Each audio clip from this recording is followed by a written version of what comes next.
anonymously on MasterChef. Be the best or go home.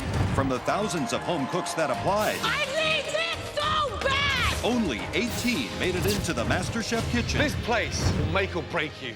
As the competition heated up, I felt pissed off. tempers flared, This is just unacceptable. I would send you home now. That is disgusting. and the eliminations began. Max, Jenny, Esther, take your apron off. Your time is done in MasterChef. Tonight, Brace yourselves. the biggest mystery box ever unleashes one cook's aggression, I'm not here to make friends. and one judge explodes. Show these people the same respect they show you. If not, I'm gonna personally come over there and throw you out of here. Tonight, 11 cooks remain to battle it out in front of 3 culinary heavyweights. At stake for the winner, $250,000 I am speechless. and the title of MasterChef.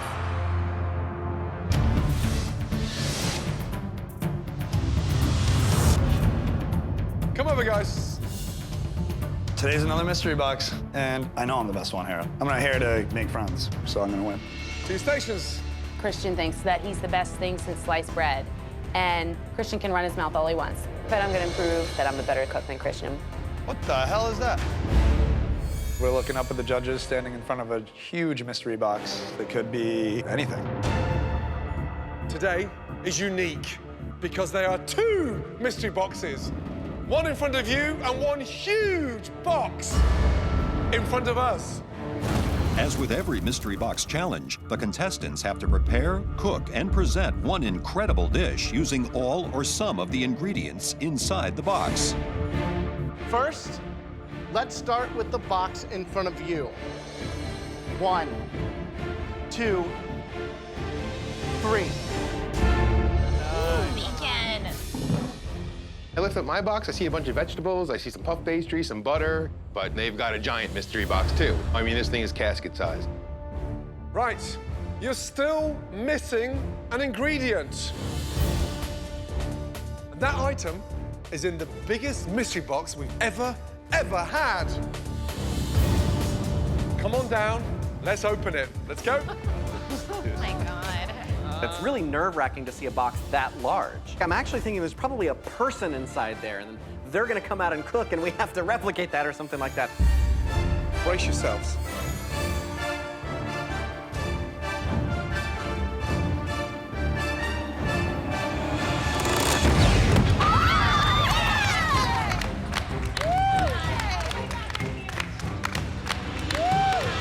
I'm pumped. We got lobster, which is obviously something that I get to work with at home a lot. I'm gonna bring it. Lobster. There's so many things you can do with these. But whatever you do, please treat it with respect. Now, we're not just gonna hand it to you. If you want a lobster, come up and get one. I want you little. Oh, okay, bye-bye. I've never seen lobsters this big before. Where did they get these things? From a frickin' time machine from the crustacean era? How am I gonna cook this? I've cooked live lobsters before. The spicier they are, the better they taste. Okay, listen carefully, please. At the end of this challenge, we'll only taste 3 of your lobster dishes. And the winner from those 3 will have a huge advantage in the next stage of MasterChef.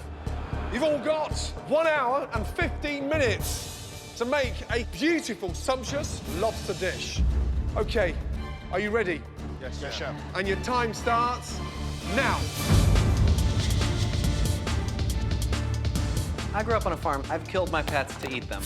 I've killed one of my dearest pet chickens in my backyard and eaten it. And so I do the best thing for the lobster that's possible, which is to put him in the freezer. That sends him into a dormant state. He doesn't even feel it when he goes into the pot. This is a massive challenge in the sense that so many lobsters, so big. The smartest cooks in this competition are gonna consider that a 4-pound lobster is inherently tough, and they're gonna butcher it or serve it in a way to mitigate the toughness of the meat itself. Yeah. We've really given them 2 different directions. You've got Old World with capers and the fennel, and then on the other side, you've got mangoes and coconut milk and red curry. So, you know, are they gonna go east or west? I would do a fragrant lobster curry and cook that angel pasta and slice it up, almost like little bits of macaroni running through the curry. 15 minutes gone. 1 hour left. Let's go. Right, Jennifer, tell me what you're doing. I'm gonna quick boil it for 4 minutes, break it down. I'm gonna put the rest of it into the oven. Baking a lobster is dangerous. Absolutely. So just Correct. be very careful you don't turn it into baked rubber lobster. Absolutely. Good luck. Thank you, Chef.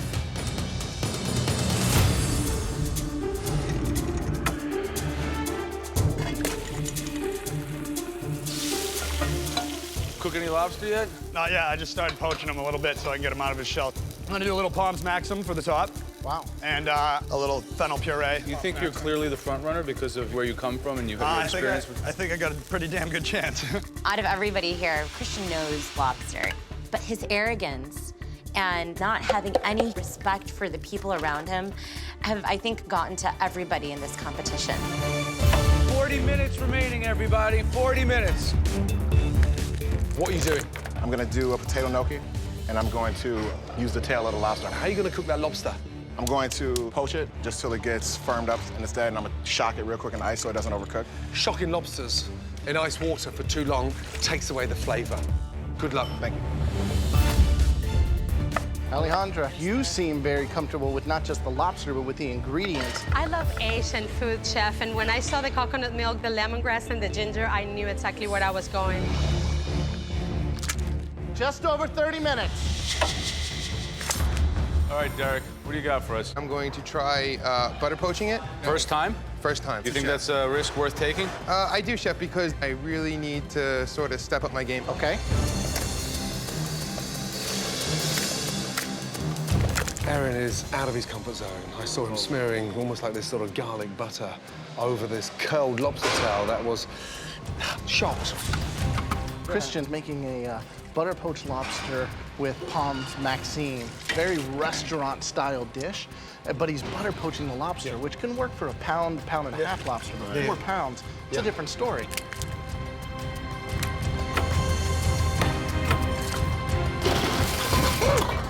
Where's that from? Yeah, kidding me. Piece of plastic in my mixer thing. Everything's going fine as far as my lobster goes, but I pushed down a little too hard, I guess, and it broke a piece of plastic off of my food processor. There's water coming out from down under. I feel a little frustrated with this water and this chaos that is coming to my station. It's just nuts. Christian's hot temper is starting to catch up with him.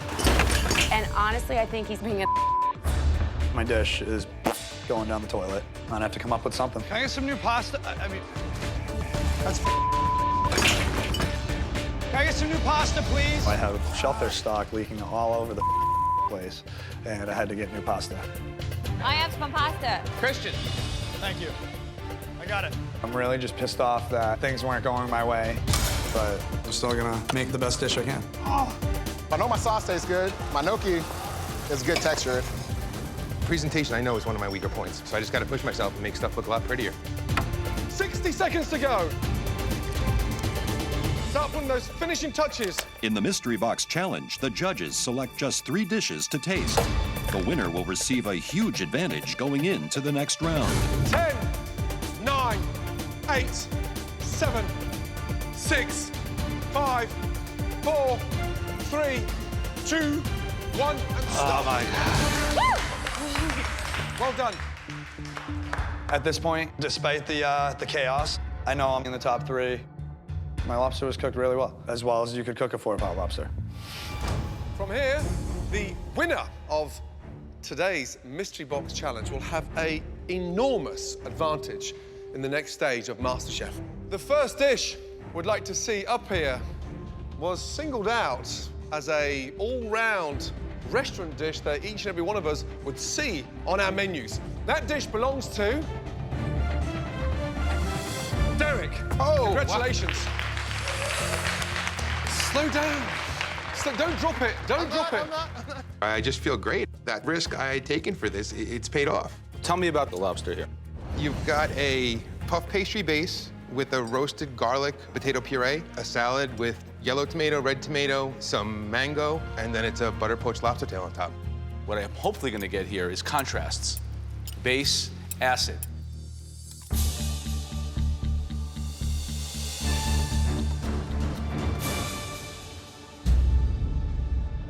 I think that it's delicious, moist, sweet, and I really enjoyed the hell out of it. Congratulations. If you're gonna keep cooking like this, you're gonna be here a long time, my friend. Congratulations. Thank you. See how the lobster gives a little? That's just cooked beautifully. You created a really delicious dish. Thank you, Chef.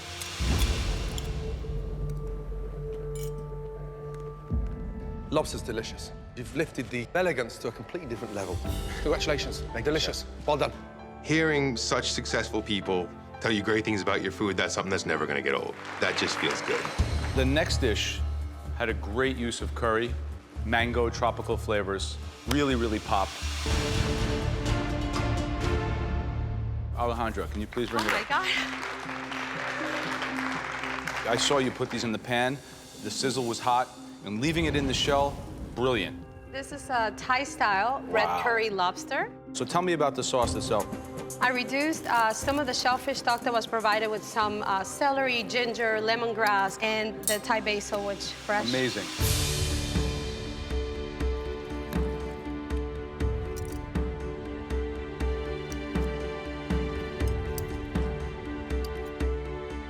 To grill a lobster and for it to taste that sensuous and soft, buttery, that, for me, has been your best dish so far in this competition.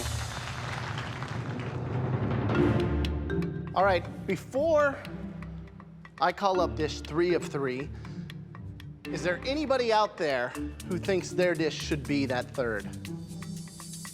Christian, why don't you tell me why you think you should be up here? I think the sauce is delicious, and my lobster's cooked perfectly. Christian, you are not in the top 3. You know, you went in thinking that you were gonna be number 1, but then things started to go awry, and it looked like there was just such an anger with your cooking. When you cook angry, I think it comes out in the food. All right, the third and final dish that we will be tasting here. And that belongs to Jennifer.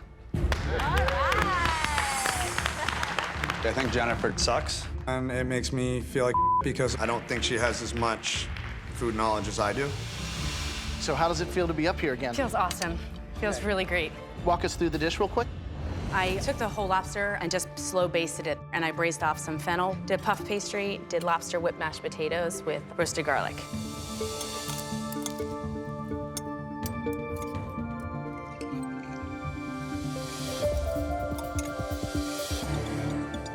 Add on the salty end, I think it's just over-concentrated.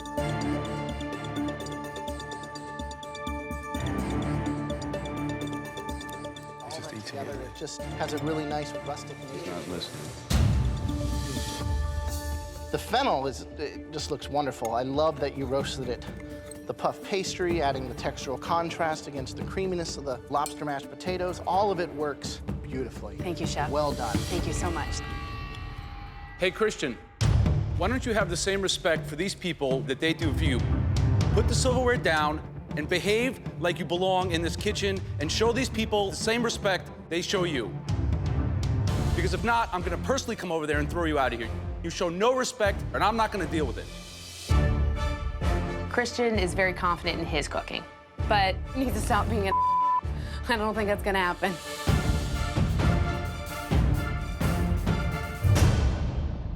Sorry. Watching you across a 75-minute challenge with a 4-pound lobster, I felt at times that you were giving birth to the lobster. Every 2 minutes you were basting, you wouldn't put it down.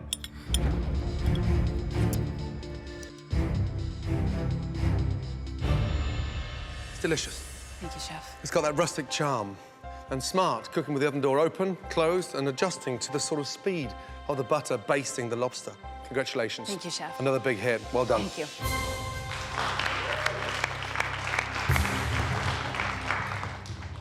Tough, both with mashed potatoes, one with a mango salad, but the texture is quite extraordinary. You feel like you're gonna be happy in top 3, you're just not. You're just like, come on, come on, come on. Choose me for one, choose me for one. Okay, the winner of today's Mystery Box Challenge, that dish belongs to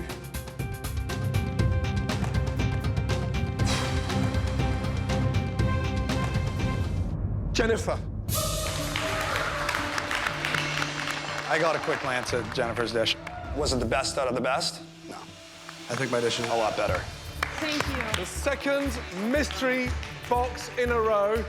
You are becoming a serious front runner. Wow. Come this way. Let's go. As the winner of the mystery box, Jennifer enters the MasterChef pantry.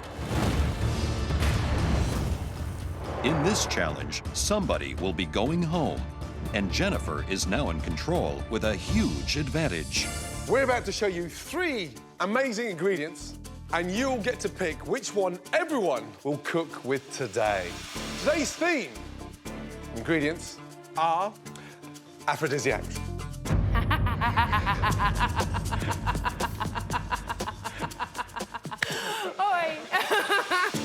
Throughout time, there's been a belief that certain foods enhance sexual desire. It's getting a little hot. I think I'm turning every shade of red under the sun. The first aphrodisiac ingredient. Oysters, the pearls of the ocean, the most rarefied, delicious things. And a lot of scientists say that the amino acids contained in them increase our libido. All right, the second aphrodisiac for you to choose from, artichokes. Wow. According to Greek mythology, Zeus fell in love with a woman of rare beauty. He first promoted her to a goddess and then later turned her into an artichoke. So that just goes to show you that love is sometimes complicated. That it is. And the final aphrodisiac ingredient is beautiful truffle. Absolutely stunning. Everyone from ancient Romans to Napoleon really believed that truffles were an aphrodisiac. So, Jennifer, you've got a very, very important decision to make. Which erotic ingredient will you choose? Is it Joe's oysters, Graham's artichoke, or my amazing, delicious truffles? Think carefully. Uh-oh. Okay, time for another elimination test. The theme of tonight's challenge is aphrodisiacs. Yeah. Okay. The choices were the most amazing oysters, the most phenomenal artichoke, or truffles. Oysters, no, but I love the flavor of truffles. I really want truffles. I'm more in love with truffles than I think I have been with like people that I've dated in the past. Jennifer picked for each of you to have the most amazing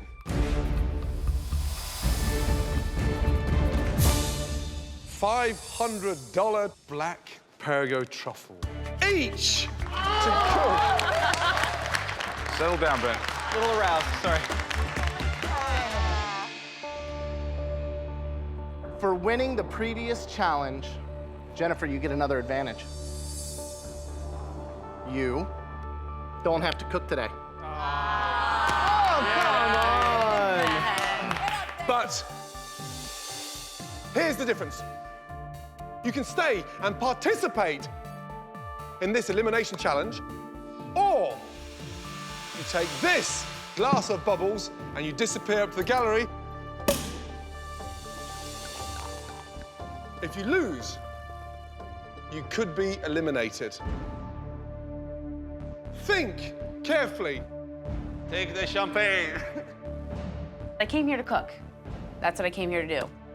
But going upstairs, you know, guarantees me top 10. So, you know, I'm torn. We just want to give you the option of being able to cook with this product. Now. That's the point of winning the challenge. Like, take the advantage. This is huge. Don't be an idiot. Are you watching or are you cooking?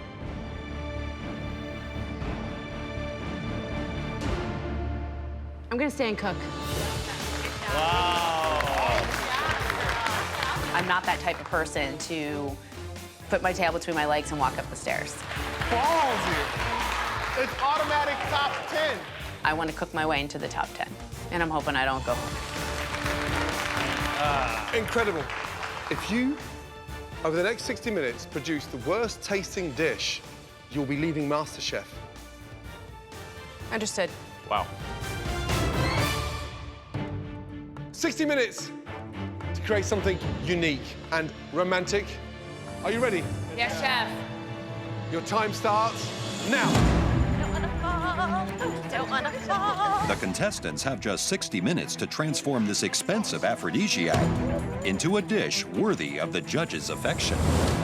Aphrodisiac, really? It is so hard to even try to come up with some kind of sexy dish when the ingredient that you're cooking with looks like dog.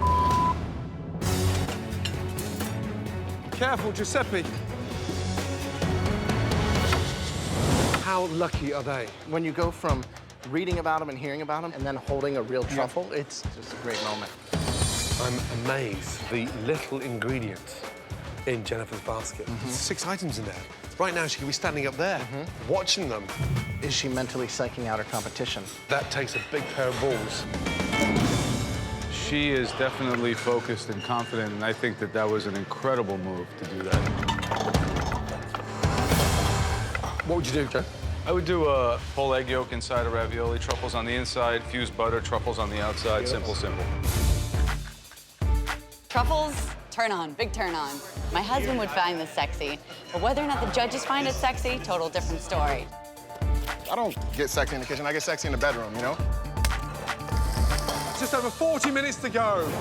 Right, Jennifer. Hi, Chef. What is it? I'm making a cuddled egg with truffles. Coddled egg. Yeah, there's nothing sexier than breakfast served in bed. When was the last time you had breakfast in bed with someone special? It's been a long time. Giuseppe, what are you making? I'm gonna make a sex on the plate.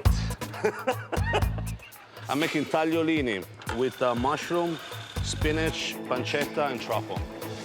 See, we're using the new MasterChef Global 3-piece knife set. See, now this paring knife is an absolute essential piece to have in your arsenal of weapons for the intricate knife work that you're doing here. It's perfect because you can handle pretty good. You can almost shave yourself if you want with this. Absolutely. Right, Erin, what are you doing today? Potato gratin I have alongside a filet that I'm going to cook and baste with the truffle butter.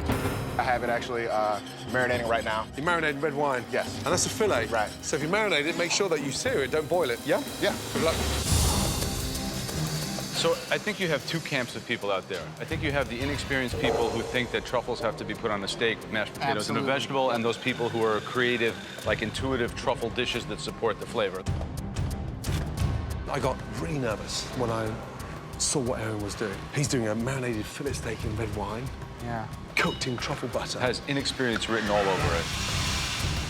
And Alejandro, she's doing a lot of very irony, leafy, green vegetables. I certainly don't think about black truffles. No. So I think she's kind of in a bad spot with her dish. 20 minutes left, everybody. Less than 20 minutes. Adrian. How we doing, buddy? See how you season something, how you touch it, how you're rubbing it like that? Yes. Every single thing that you do should be done with that same approach that you would have with a woman. I do not agree with Graham. Really? I don't think you should touch your meat like you should touch a woman.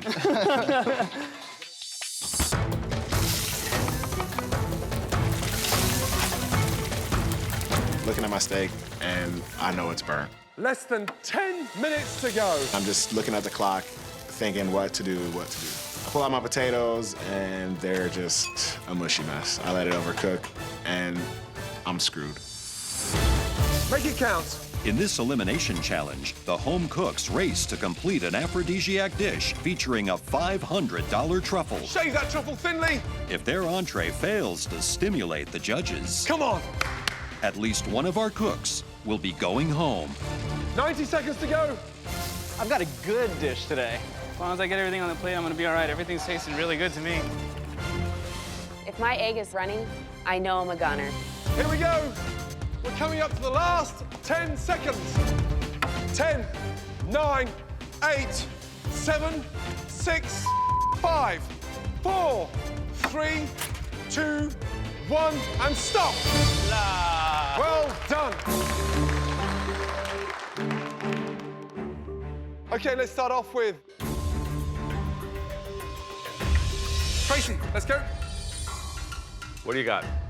Truffle and sweet corn soup. I sauteed some shallots and thyme and a little bit of the truffle butter. I love the tones of cream and white and off-white. The way food looks on a plate is sometimes as important as what it tastes like.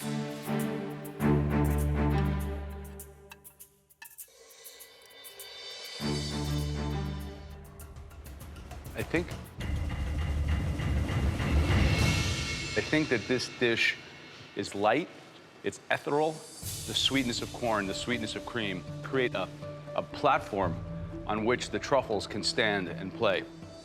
It's sensuous and it is super sexy. Good job, Tracy. Thank you, Joe. The secret is the delivery of the balance, because it's rich, creamy, and you've just taken it to a completely different level with the truffle. Good Thank job. you very much, Jeff. Thank you so much.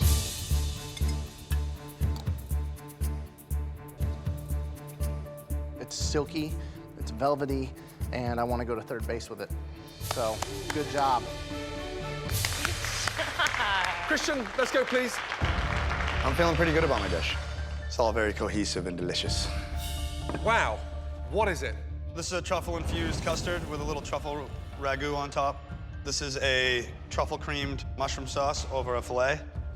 Great idea.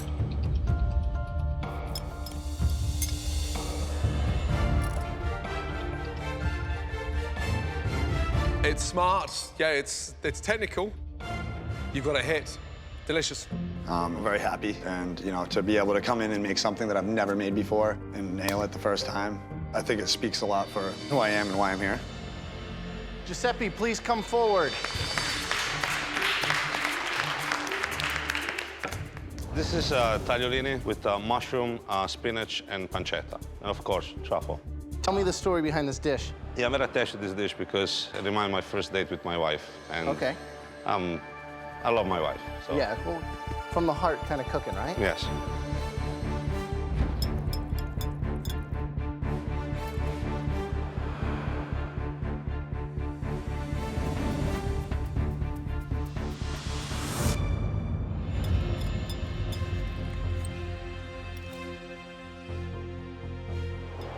Here's the issue. You've not ever been bad, but you've never ever been good. You've always sat on that sort of steady Eddie middle, and you've never really popped. You're now forced to be reckoned with, because that is delicious. Really good.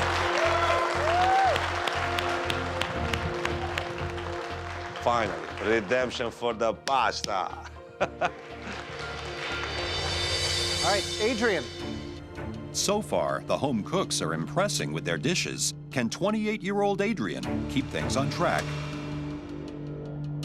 Come on, man. What kind of sex are you into? What is this thing? My dish is a nice filet mignon with a dried chili and fig mushroom sauce and truffle pureed potatoes.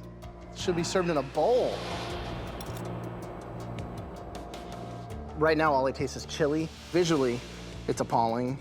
And flavor-wise, it doesn't work. It's disappointing. That's all I can say.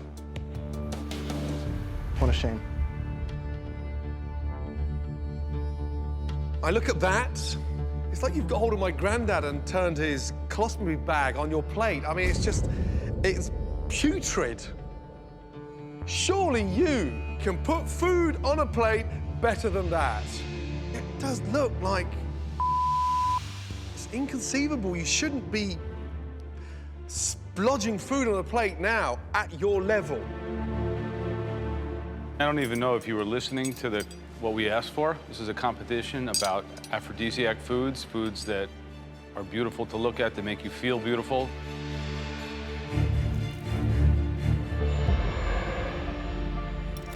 I mean, this is a categorical abomination. You want to check out for one of the competitions on elimination round? Well, you checked out. I hope this doesn't check you out permanently, though.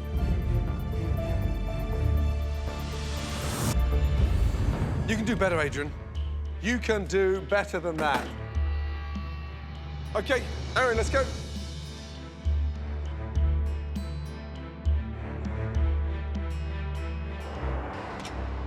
Holy. My gratin didn't work, my steak burnt. I had to make the vegetables in the last 5 minutes. What have you done? I had a bad day. So where's a part of the $500 truffle? I made a truffle butter that I basted the vegetables in.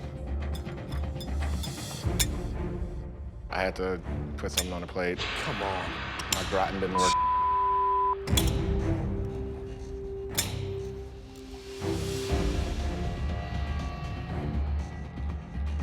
You had an hour. I am speechless.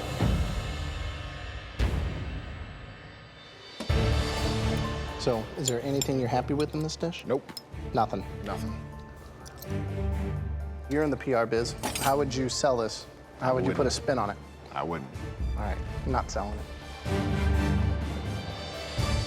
I've been saved before on bad dishes, but it would have to take a really, really, really bad dish for them to top my bad dish. Alejandro, please come up. What do you have? I have veal cutlets with a truffle, leek, and marsala sauce. Ooh.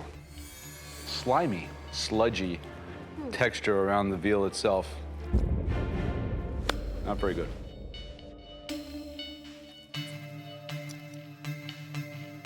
I've seen you put food on a plate with a real wow.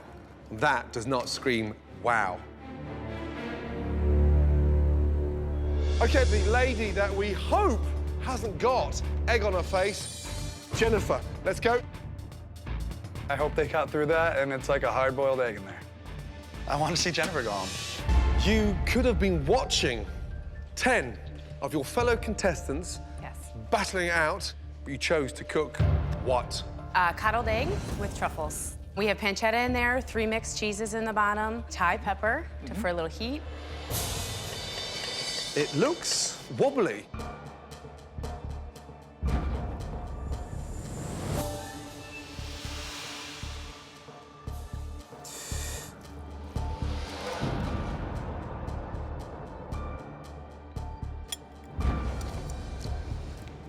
The whole coddled action is just under.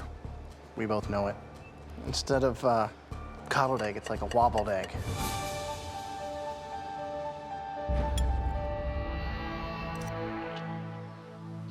You took a big risk. To leave you on this memory would be sad.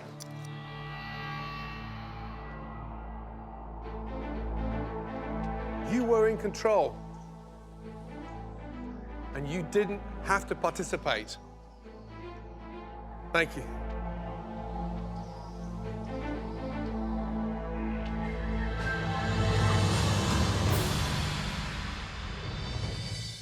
With all the dishes tasted, the judges must decide the bottom 3. From those, at least one home cook will be eliminated. But first, they will reveal the top 2 dishes of the day. 2 dishes stood out. The first dish delivered that wow factor. That dish belongs to Tracy. Great job. The second dish just really kind of hit it on all levels. Giuseppe.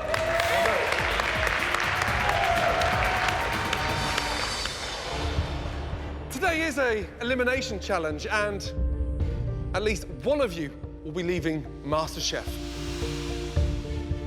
First dish in the bottom 3 belongs to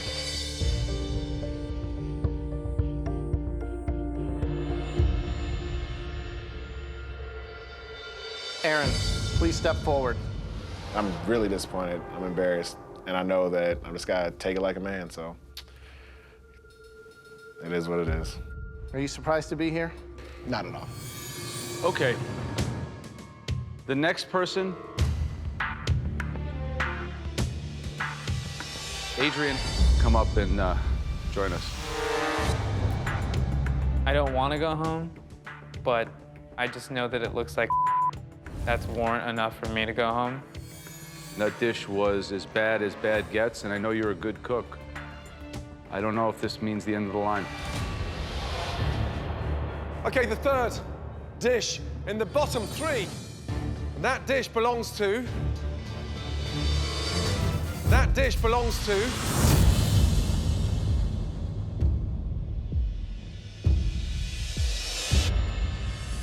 Alejandra, it's not you. Jennifer, get up here. I feel like I should have probably taken the champagne right now. A little concerned, just hoping that, I hate to say it, that somebody else has a worse off dish than I do. Jennifer, you had a real opportunity to exit this elimination challenge, yet you chose to produce a baked egg. At least one of you will be leaving MasterChef tonight.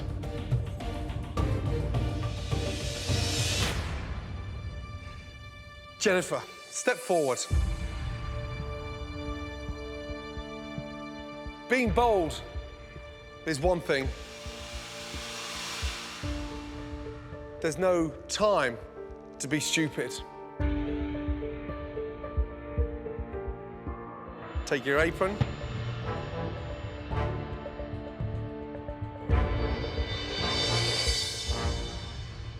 Back to your bench, because there's a worse dish behind yours. Adrian, big shock.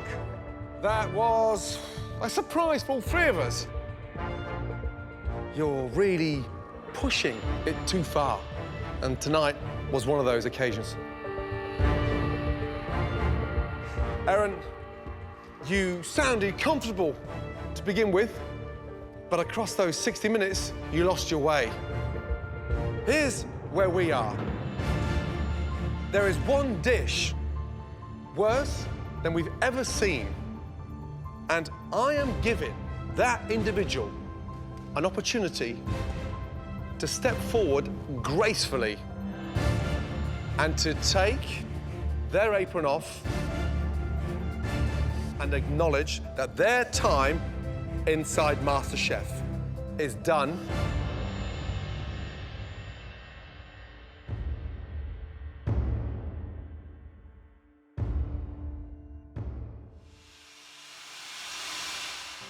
Thank you for the opportunity. I appreciate it. It was great. Noble. It was great. Anytime you want to come spend some time in the kitchen, let me know, all right? Listen, keep your head high. Yeah. I love the honesty, okay? And there's a big heart in there. Don't ever stop cooking, okay? Thank you. Well done. Thank you. Thanks, Aaron. Thank you. It was a no-brainer. I knew that my dish was bad, and he had the steak perfectly cooked. There was no redeeming qualities to my dish. It was the right thing to do. I had the worst dish, so I wasn't gonna let somebody else take a fall for my bad production. I'm glad that the judges gave me an opportunity to leave with some sort of dignity. I feel like I still have a lot to learn, but I'm really, really confident in my ability. I made it to the top 11 out of thousands, and I'm not going away anytime soon, so I'm gonna be doing some big things.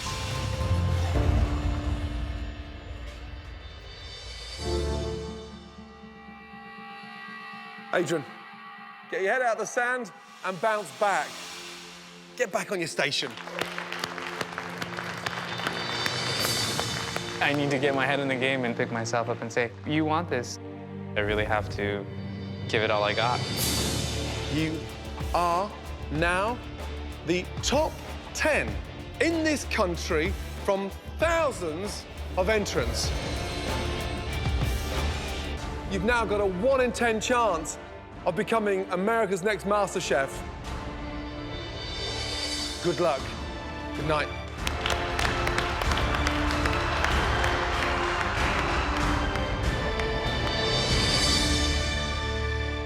Next time on MasterChef, the home cooks face their most intimidating critics yet. Also known as our mothers. Smile, Mum. You're scaring all the contestants. But the desire to impress My mum has flown halfway around the world to come here and eat that. pushes the cooks to their limits. We don't have time. It looks ridiculous. I'm not a fish lover. And in the pressure test, a simple dish, Eggs Benedict, becomes a disaster that will send at least one home cook packing. the person leaving MasterChef is...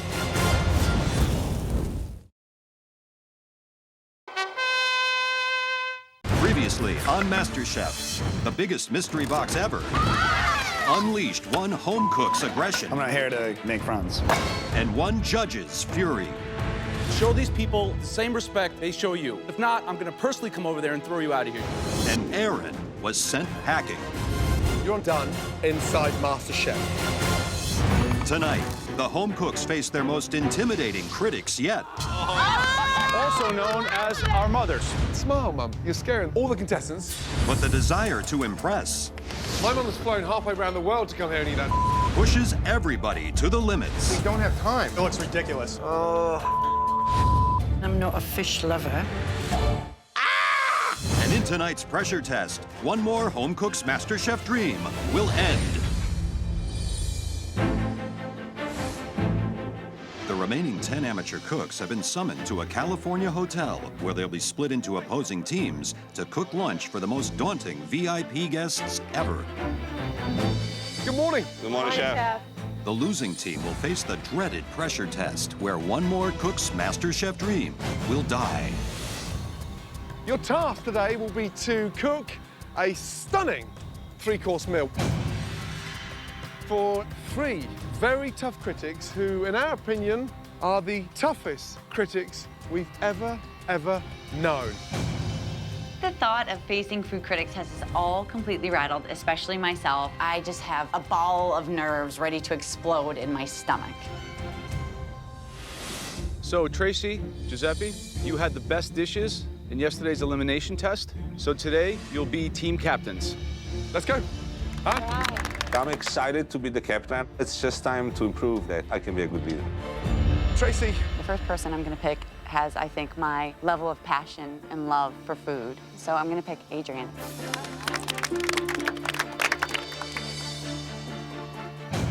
I'm not gonna take Christian. Christian is too cocky. He thinks that he knows too much. I'm picking this person because she has a very good palate and we work very well together.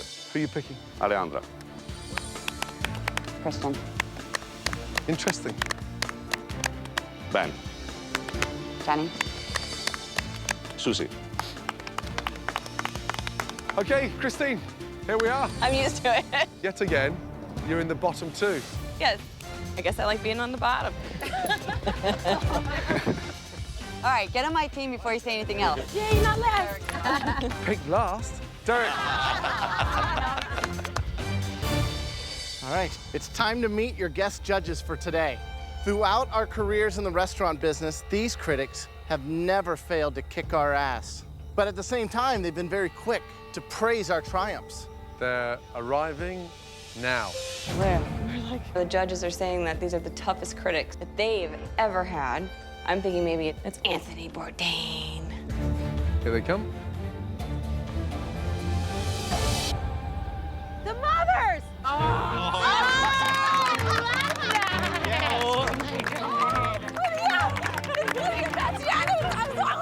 I just couldn't help but get emotional. I developed a love for Italian cooking through watching Lydia Bastianich on television. I'm really nervous and just freaked out. Our toughest critics, by far, trust me. If there's one lady in the world that can give me a dressing down, she's standing right by the side of me. Smile, Mum. You're scaring all the contestants. Hi, I'm Helen. Oh my God. Hello, I'm Kate. My mom here is my most tireless supporter, always there to kind of back me up and also keep me in check. So take that into consideration when you start cooking. Hi, Lydia. I have the unique advantage of having a mother who is not only the consummate mother, but also a chef. You guys better bring it today or else she's gonna get the wooden spoon out for you guys too. This is gonna be a challenge because this is not normal moms. This is a super moms. Right, listen carefully. The skill of this challenge is to create dishes that appeal to all 3 of our mothers. You will not be flying completely blind. Each team captain gets a unique opportunity to spend a few minutes alone with our mothers. Oh my God. All right, team captains, head to the patio. The captains now have just 2 minutes each to determine the 3 moms' very specific likes and dislikes. Hello again, ladies. Hi, Tracy. I have 3 women, and my goal is finding a common ground between all of them. If you could see a main component on the dish, what would you want to see? I love fish and I love vegetables. Fish and vegetables. I don't like sea bass. Like tuna. No. Yes, no, tuna. thank you. I like tuna, No. but Okay, Gordon's mother, she's very picky. You can make her happy. She's worse than Ramsay. So if I have to make some pasta. I like fresh pasta, yeah, it's You like nice. fresh pasta? I think it's fine. I think it's fine. I love it. I know you love pasta. How to please 3 of us. Oh. Regarding desserts, I love lots of fruits. I love tarts. you don't like I don't tarts? no. Okay, Thank you so much for your time. thank you and nice to meet you. Both teams have just 1 hour to plan and cook the perfect 3-course lunch menu of appetizer, So we're gonna do the carrot soup. an entree, Let's go to the turbo. I'm gonna cook the fish. I'm just gonna season it, salt and pepper. I'm gonna pan fry it. and a dessert. Me and Christine are gonna do dessert. The judges' moms will decide which dish is best in each course. The team who wins 2 of the 3 courses wins the challenge. Adrian's gonna work on the carrot and ginger soup. I'm gonna have Christian working on the fish. I know I'm taking a little bit of a risk because I'm serving fish and Helen may not like it. But big risk, big payoff. Jenny with the fennel and tomato salad. Christine and myself working on the dessert, which is poached pears and a walnut brittle. While Tracy and her blue team have devised a slightly risky menu for the moms. Red team leader Giuseppe is insisting his menu revolves around what he knows best. I think we should go a little bit Italian, especially for appetizer. A little polenta with arugula on the top, and we can make crispy polenta cake. Maybe hard to pull out in 1 hour, but we'll work on it. For the entree, we're gonna do pasta carbonara with pancetta. And for the dessert, apple pie with vanilla ice cream and caramel cream on top. So we have an Italian judge. We have an Italian team captain. First and second courses are Italian. We've got an Italian menu. I've never seen apple pie served in Italy. I am seriously worried about that. I give the job to Ben and Susie to work on the dessert. I'm putting Alejandra and Derek on the salad, and I wanted to do the pasta myself. With less than 30 minutes to go before serving the appetizers, Joe has concerns over the blue team's dish. This is the carrot soup. Adrian, what do you got here? Carrot, thyme, star anise, bay leaf, tiny bit of cinnamon. Do you think that the moms are gonna like a carrot soup? Seems kind of simple. Yes, I think they're gonna love it. While the blue team steams forward with their simple carrot soup, red team is planning on having their crispy polenta appetizer ready in world record time. According to everything I know, you cannot turn out crispy polenta in 1 hour. That's really freaking me out. I make polenta differently. I only make creamy polenta. Bro, don't do it by measurement, do it by eye. We're piecing together this salad. So the first thing I have to do is I have to get this polenta cooking, and I have to season it, and then I have to get it in the fridge to rest. We have 10 minutes left. 10 minutes left for appetizers. Oh, no. So I'm pulling the polenta out of the ring molds, and I'm throwing them down on the griddle, and I'm trying to sear it off because, you know, we wanted a crispy polenta underneath, and it just didn't set enough, and it was a horror show. It broke. Take it out, take it out. It's breaking apart. Derek never made polenta before. The polenta is falling apart, so I'm freaking out. Pull yourself together, yes? Don't make yourself look stupid. Should we just put it down like this? You need more olive oil on that, Derek. We got 5 minutes left. Okay, guys, we gotta start plating right now. Derek, do it on a pan, put some... I don't have any pans. Alejandra, we don't have time. The 2 teams are almost done prepping their 3-course lunch for the VIP guest judges, Gordon's mom, Graham's mom, and Joe's mom. Taste that sauce. Okay, I need fish, guys. It's good. With just 5 minutes left before appetizers must go, Take it out, it's breaking apart. the red team scrambles to save their disastrous polenta. Look at it. And over on the blue team, Christian's worried Tracy's soup presentation looks amateur. Perfect. Tracy, look, something more like No, that. I like the swirl. A swirl? Yep, I did. Okay. I liked it. Tracy is a good cook. I don't think she has as much food knowledge as I do. I think it looks ridiculous. Sorry, I liked it. And that's where you kind of hit a wall sometimes with some of these people. I'm not telling you because I have this idea. I'm telling you this because I know this for a fact. All right, guys, you have 60 seconds to finish these plates. What are you putting in the middle of it? We're just gonna sprinkle a little bit of thyme leaves and some lemon zest. I think you should. I'd leave the time out of it. No. Christian is strong-headed and is gonna fight me on certain things, and he's gonna try to insist on his way. Did you try it with it? Yeah. You tried it all together? Yeah. See if Jenny needs any help with her veggies. At the end of the day, I'm the one serving this dish, so I'm the one that needs to take responsibility, and it's my face on their plate. You cut this and do this. I'll go back over and do a second dressing. Christian, how he treats people is disrespectful, and everyone's had enough. 30 seconds to go. Let's not burn that one. A little more. 5, 4, 3, 2, 1. Okay, everybody, stop. Time is up. Stop. Well, I'm nervous, of course, because the blue team soup looks fantastic. It looks like a beautiful Picasso, a nice drawing, you know? I look at my plate, we're hiding a little bit of the polenta. We cover it up with the salad and go. In this challenge, the judges' moms will make a unanimous decision on the winning dish for each course. The team that wins at least 2 of the 3 courses will win the challenge. Walking out to serve this appetizer to these women, I'm really nervous, I'm really excited. Lydia Bastianich is really a tough critic, and Kate and Helen, they're tough too. We wanted to start off with a carrot and ginger soup, and we used a little lemon zest and lemon juice with some creme fraiche to give you a little lightness. And for us, for the red team, we are starting today with a mixed green salad that has a plum balsamic vinaigrette, and we've served it over a basil polenta mini cake. Bon appetit. Buen provecho. Thank you. Nice colors, isn't it? Yeah, I smell the ginger coming right out. The spices in there are just enough. There's not too much ginger. Yeah.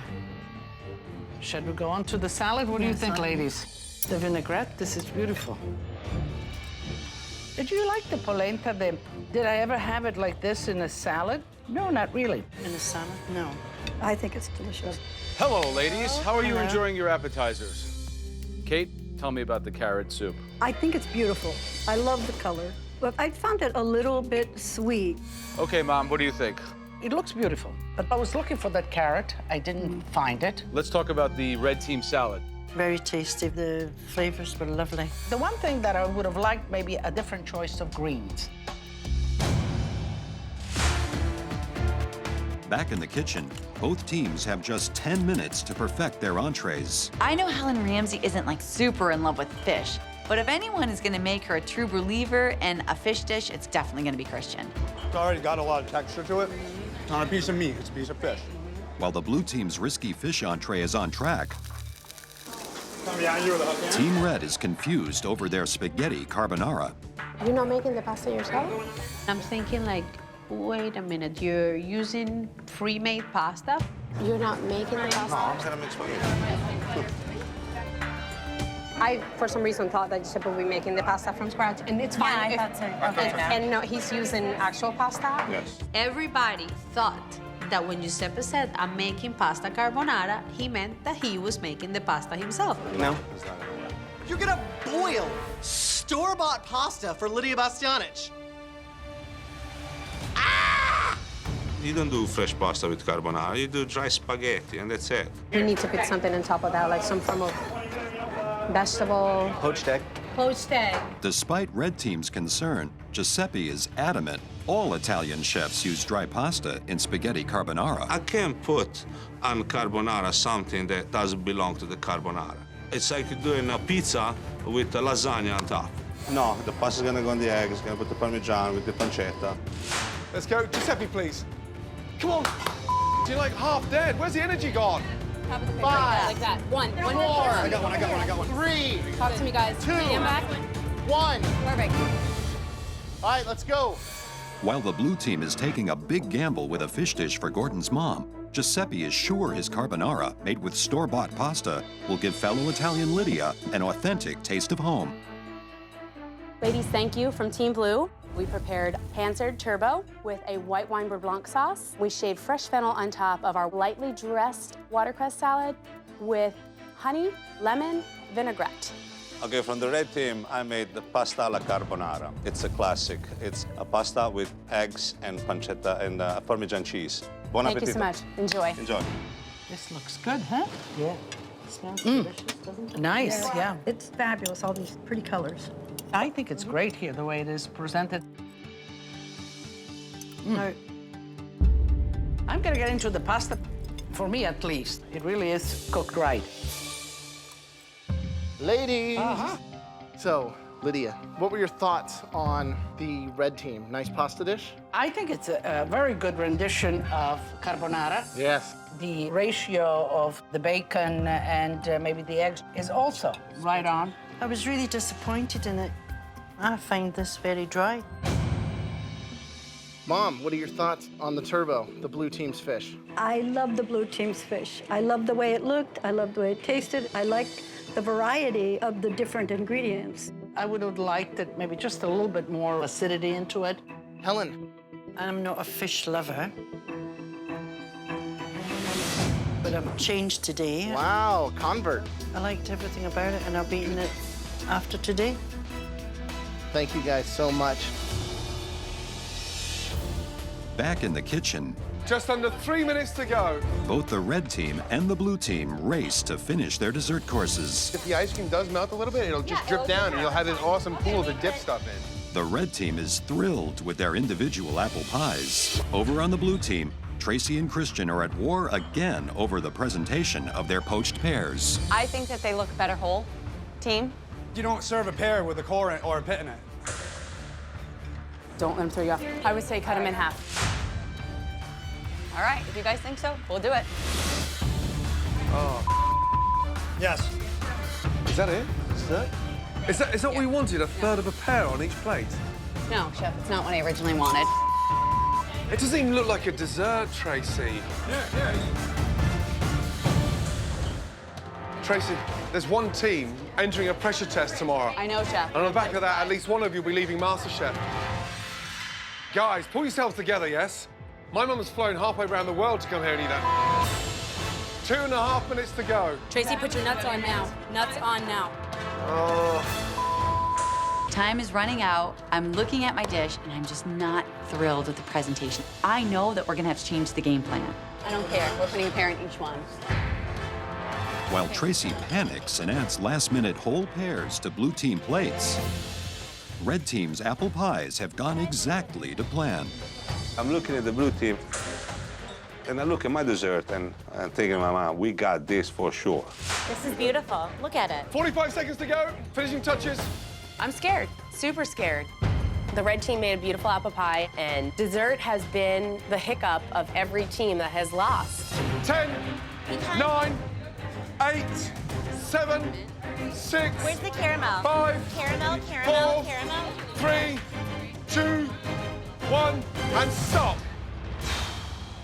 The final dessert course is served. Let's go, please. Both teams have made fruit desserts, but which will appeal more to all three of the judges' highly critical moms? I think the apple pie will suit these moms because, hello, it's apple pie.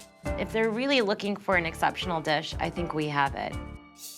If they're looking for mascarpone, soggy nuts, and a poached pear on a dish, then great, the other team has that in the bag. We have a honey and vanilla mascarpone, poached pear, and candied walnuts. Hope you enjoy. It's lovely, thank you. And ladies, today for the red team, we have an individual apple pie on a lovely caramel sauce with a disc of homemade vanilla ice cream on the side. So please enjoy it. Bon appetit. Nice meeting you. Where should we start? Should we start with the pear first? Pears, yes. I love the presentation of the pear. That's very beautiful and simple. It just melts in your mouth. Ah, the pie is warm still. Ah, I love it. Oh, look who's here. Ladies. Yes. First of all, have we ended on a high? Oh, absolutely. Mum, how was that apple pie? The apple pie for the red team was lovely. Lydia, how was the pear for the blue team? The pear was delicious, light, beautiful the way to finish. It's a beautiful dessert. Thank you. Your feedback's absolutely crucial. Let's go and tell the teams. Okay, let's Please, go. ladies. Blue team, let's go. Red team, let's go. The judges' moms have come to a consensus. The team to win 2 out of the 3 courses will win the challenge. Wow. 3 stunning dishes, the most amazing appetizer, a stunning, delicious entree, and a grand finale with a dessert. So, we'll begin with the appetizer course. The blue team had the carrot soup flavored with ginger, anise, a couple of other spices. The red team had the salad with candied walnuts over the crispy polenta cake with Parmesan. There's nothing in this world that old ladies like more than soup. I'm a little bit worried that we've probably lost the appetizer course. Kate, red or blue? Which one won? Salad one. Salad, so we have a victory for the red team for the polenta salad. Wow, thank you. Red team, congratulations. They like the polenta? Well done. 1-0 to the red team. Let's talk about entrees. Red team, pasta carbonara. Blue team, turbo with fennel. Gordon's mom doesn't like fish, and turbo reeks, honestly. It's disgusting. Why don't you tell us what your thoughts were on these entrees? Helen, we know that you had some previous issues with fish. Yes, I don't like fish. Red or blue?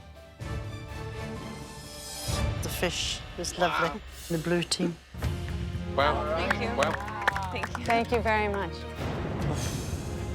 Incredible. Wow. Great job. Thank you. Yes. Appetizers going to the red team, entrees going to the blue team. It's all down to desserts. There's a lot riding on this. Mums, the dessert. You had this dainty, great finesse poached pear, served with an amazing apple pie. I feel really proud. These apple pies really showed a level of technique that I don't think the other team showed with their dish stall. Lydia? It was difficult. It really was, because you guys were great. Was it the poached pear of the blue team? Or the red team's apple pie?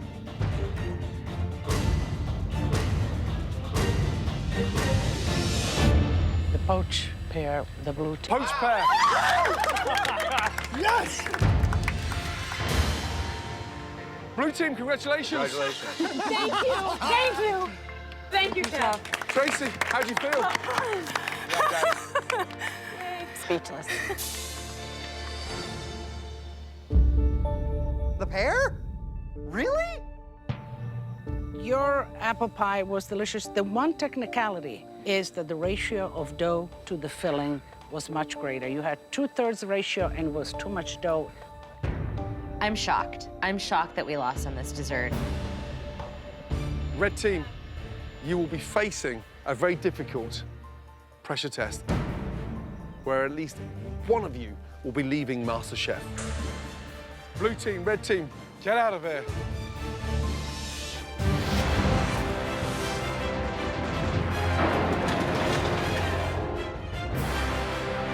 Let's go.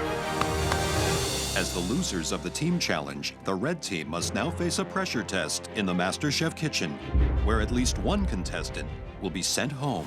When you gotta go for the pressure test, you don't sleep at night. It's the worst place to be because anybody can go home. Welcome, everyone. Yesterday, you faced the mother of all challenges. Blue team, you won the challenge, so you're safe. Congratulations. How do you feel? Amazing. I felt good. Okay, blue team, head up to the gallery. How does it feel to be up there? I feel like God. No, pressure test for Christine. I'm so excited. I don't give a crap about anything else. Right, red team, you lost the challenge. At least one of you will be leaving MasterChef. Giuseppe, why do you think your team lost? My team lost because it's about different palates, Joe. You lost the challenge because of the palates of my mother. When are you guys going to start stepping up to the plate and have a little bit more integrity? Don't dare start blaming Lydia, Kate, or my mother. She may be from Scotland, but does she know her apple pie? Please take your places behind the table. Let's go. Yesterday, you were a close-knit team, but today you'll be falling apart at the seams. It's time to compete in another intense pressure test. And when it's done, at least one of you will be leaving MasterChef.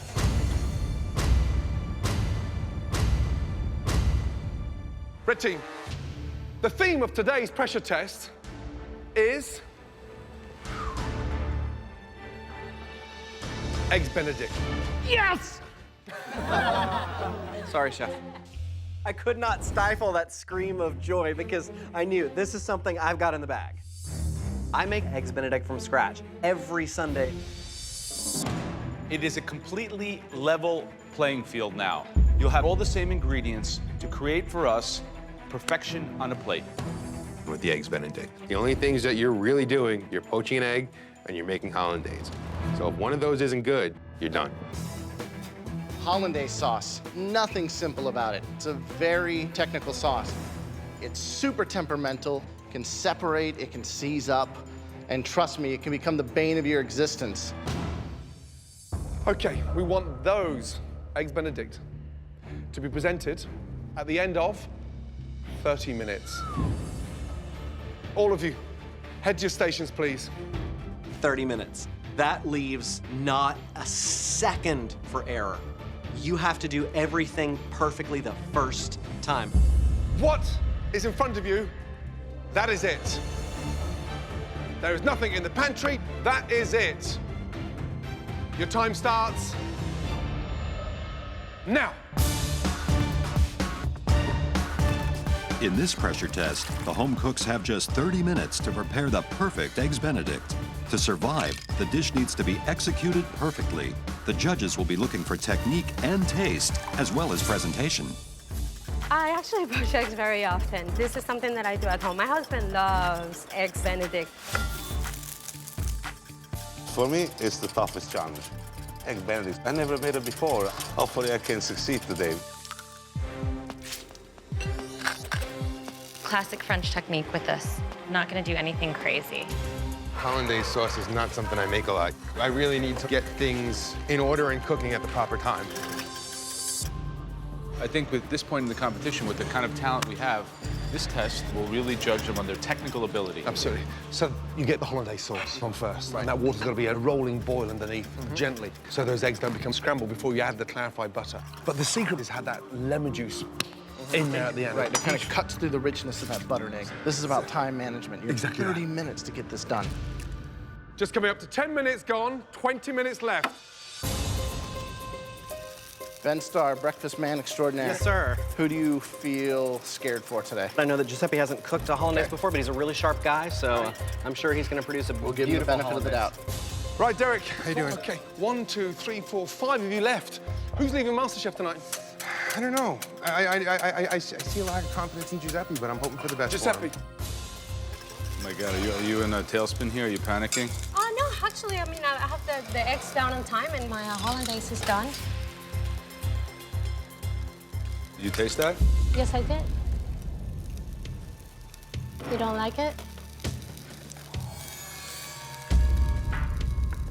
I am petrified of Mr. Bastianich. He's making me have second thoughts on a sauce that I think it's really good. All right, guys, just over 11 minutes, okay? 11 minutes. So, do they poach the eggs and go straight onto the muffin, or do they shock them first into ice water and then gently reheat them? Right. That would be a very strategic 29th decision. minute, yeah. See who makes that call. I do a brief pre-poach inside the shell. The hot water rushes inside and kind of forms up the egg on the inside of the shell first, so you get a much better crack when you lower the egg into the simmering water for the poach. Ooh, look at that, dropping it in. It's gonna be okay. This is the moment of truth right here.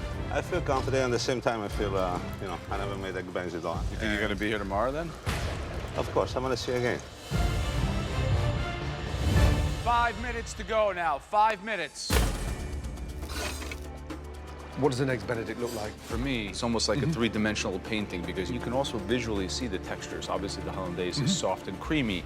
The egg is perfectly poached. The ham has got a little bit of char around it. The muffin has the right amount of toast. You can eat it with your eyes. 2 minutes left. But I realized in the minutes left, I said, oh my God. It was so undercooked. I just gotta take him out. Last minute. There is nothing else I can do. I just gotta put this black egg on the muffin with the ham. one of my eggs slide out completely. Fold the egg whites over that yolk. Gently fold it over. Yeah, don't mess with it any. 30 seconds to go. You know, I was just so focused on getting this sauce done. And I look up and there's only 30 seconds left. You know, I've still got eggs in an ice bath. Now, this is a mad, frantic dash. I don't care what it looks like. Just get it on the plate. 10, 9, 8, 7, 6, 5, 4, 3, 2, 1, and stop.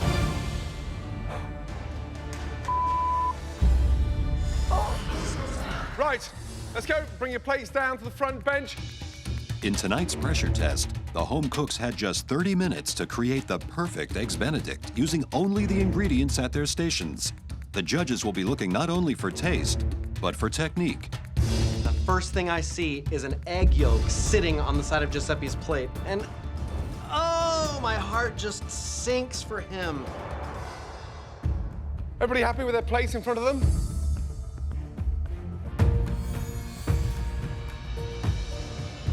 Okay.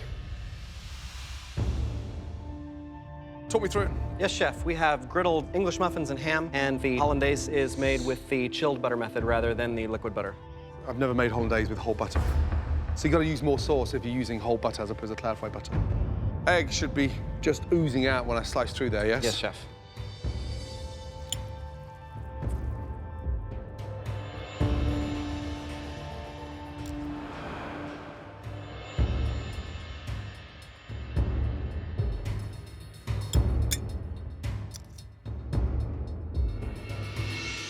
They're not telling me that it's bad, and they're not telling me that it's good. They're just not telling me anything.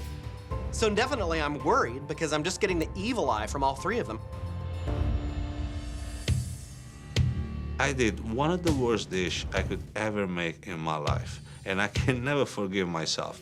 At least I put together the whole dish. Derek, it did not. You sort of missed the muffin there. It just slide out, I know.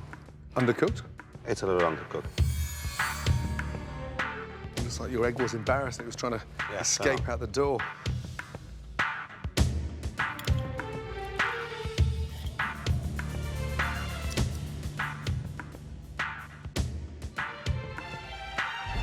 And the egg's raw. I'm sandwiched in disaster right now. I'm next to like Giuseppe on one side and Derek on the other, and both of them are pissed off. The presentation looks nice. You've covered the egg.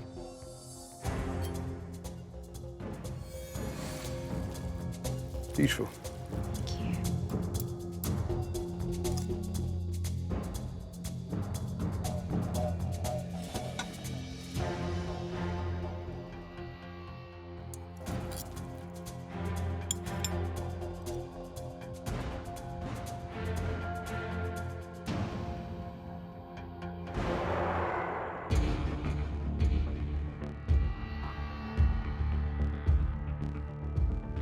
Where's your sauce? In a bowl. In a bowl? Some on top, not enough. What happened? I don't know. I lost track of time. Okay, let's try and get a little bit on the egg. Well, it's cooked.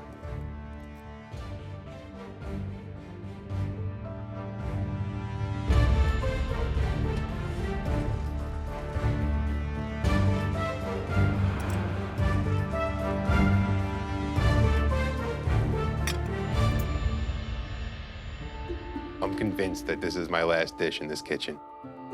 My one saving grace is Giuseppe's plate may actually be uglier than mine.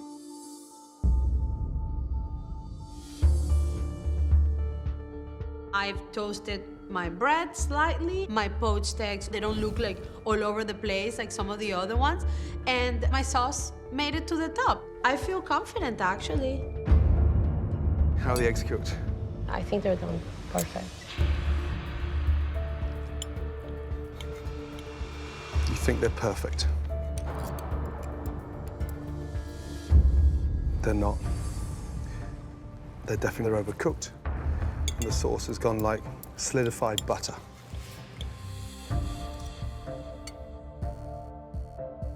Your eggs are like golf balls.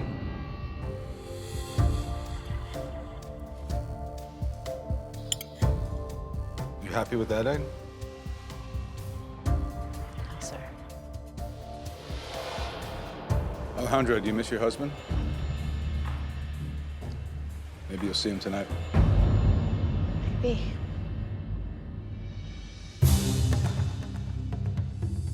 Way better. Denounce the deconstruct. I'm still shaken up. I can't afford to go home. I'm just hoping they see that my dish is not as bad as others. Okay, first of all, in this tough pressure test, at least one of you is going home. Ben Starr. It wasn't perfect, but it wasn't bad. You're safe. Join the rest. I've pulled it off today, and that has filled me with this desire to go all the way and to actually win. And for the first time in this competition, I actually believe that can happen.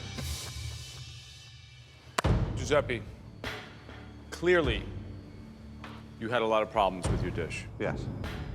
Stay where you are.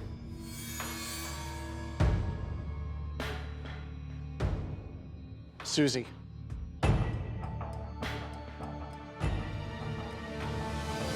You're safe. Please go upstairs.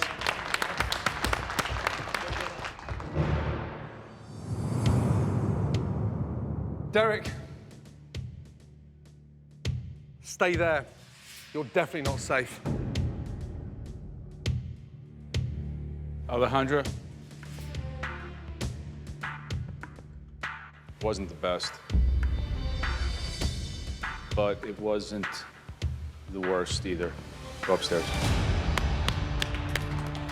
Good job, lady.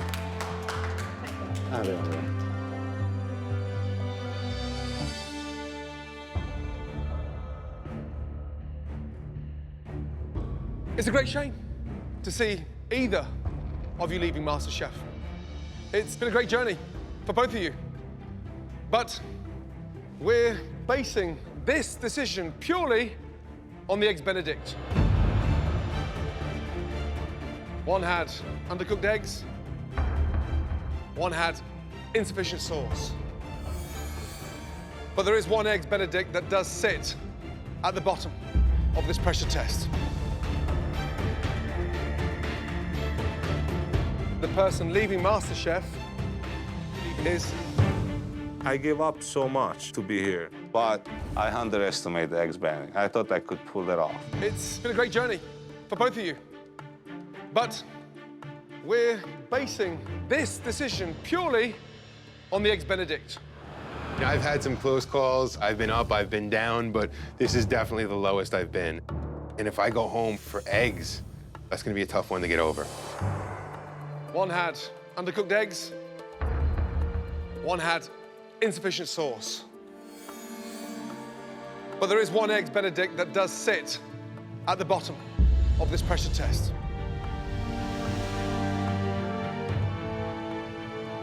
The person leaving MasterChef is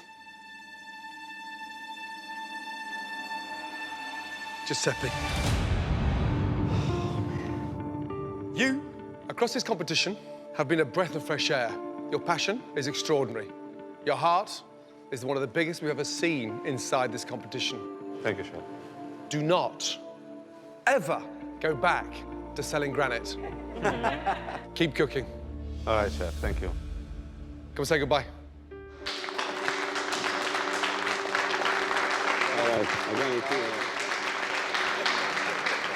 it's a beautiful experience that I had with MasterChef. I wanted to prove that I can cook and I can compete with other people in this competition. I want to see how far the love for food can take me in my life. Actually, it took me pretty far. I made it to the top 10. I'm very proud of myself. I did a great job. It's a beautiful journey, guys. Love you, Giuseppe. Giuseppe has brought so much joy and laughter to this group. We are really gonna miss that energy from the group. Ciao, everybody, ciao.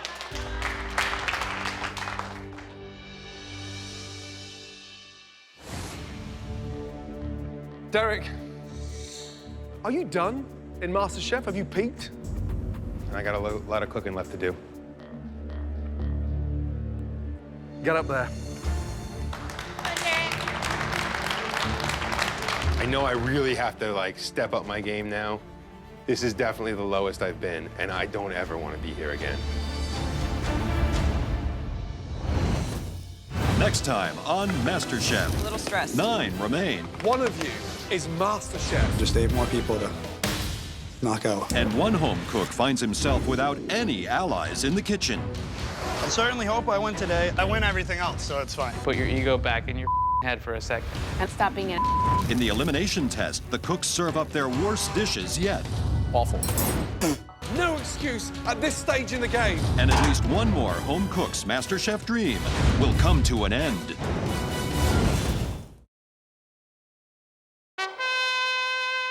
Previously on MasterChef, the home cooks face their most intimidating critics yet. Also known as our mothers. And the pressure proved too much. We don't have time. It looks ridiculous. In the pressure test, Eggs Benedict. one more home cook's MasterChef dream came to a bitter end. Giuseppe, your time is done inside the MasterChef kitchen. Tonight, Christian finds himself without any I allies. certainly hope I win today. I win everything else, so it's fine. Put your ego back in your head for a second. And the cooks make some catastrophic errors. The worst sauce I've ever tasted in my entire life. If you're gonna serve us crap like that, then you're really wasting our time. It's awful. At the end of the night, That is really disappointing. You were on a great trajectory, and I don't know where that leaves you, quite frankly. one more home cook will be sent packing.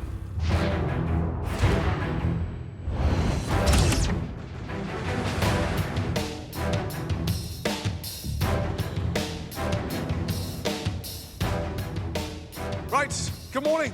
Morning. Just 9 of you left. One of you is MasterChef. Top 9. Wow. Out of thousands of people, I'm here for a reason. It feels awesome to be in the top 9. Just 8 more people to knock out. It's time once again for another mystery box challenge. You'll each have to prepare, cook, and present one extraordinary dish using only the ingredients hidden under the boxes in front of you. We'll taste the top 3 dishes, and the cook with the best dish will get a critical advantage in the next challenge. It's time for a new challenge, and of course, it's gonna be the mystery box that I hate and that hates me. On the count of 3, lift your boxes. 1. I'd like to see a piece of seafood underneath the mystery box. 2. I'd love to see a tuna steak in there. I am really hoping that there's like flour and sugar and dark chocolate. I can do desserts. 3.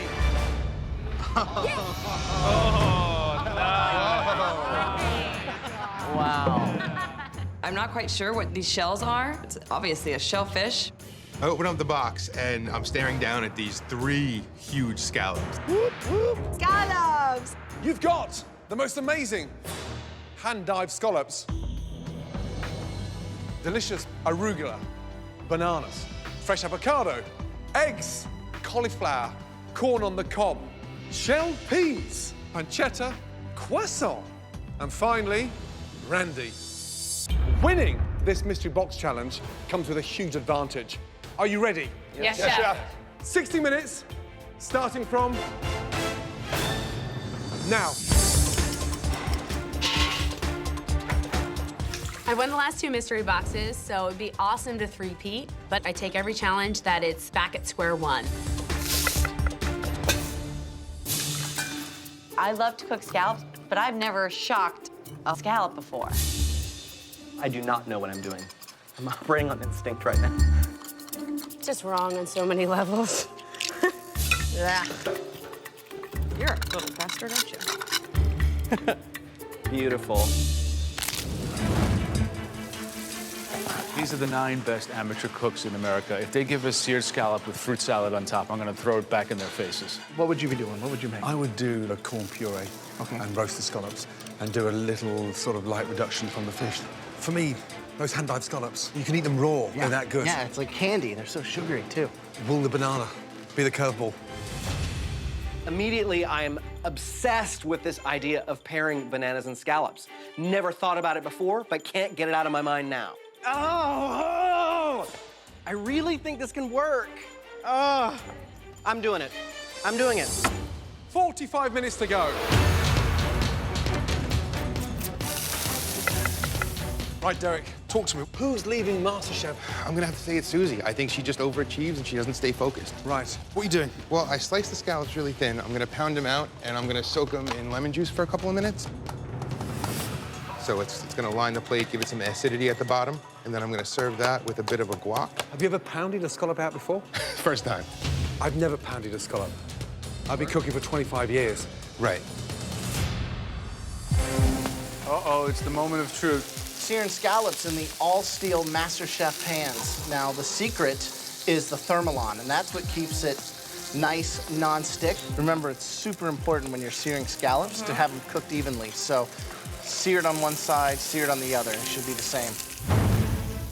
Probably gonna do a little roasted corn, a little bit of onion. I'm gonna put that underneath the scallop. I'm gonna make a little sweet pea puree. I certainly hope I win today. I haven't won a box challenge in a little while, but I win everything else, so it's fine. I'll drink to that. Christian has some talent, but I'm, just shut up.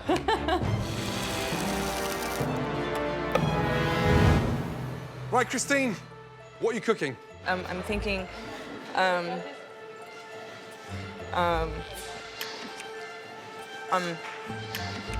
a little, maybe grilled corn and beans scattered around with a little fish stock.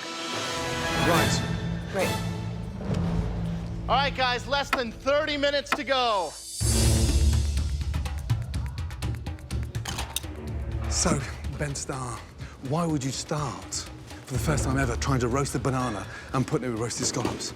I think he's out of his mind. Christian's wrapping the scallops with a pancetta. So to get a perfect sear on that is very tricky. I'd rather you sear them first. So just kiss it on either side and sear it, and then wrap it in the pancetta and roast it all around. Yeah. Tricky. It's very tricky. 15 minutes to go.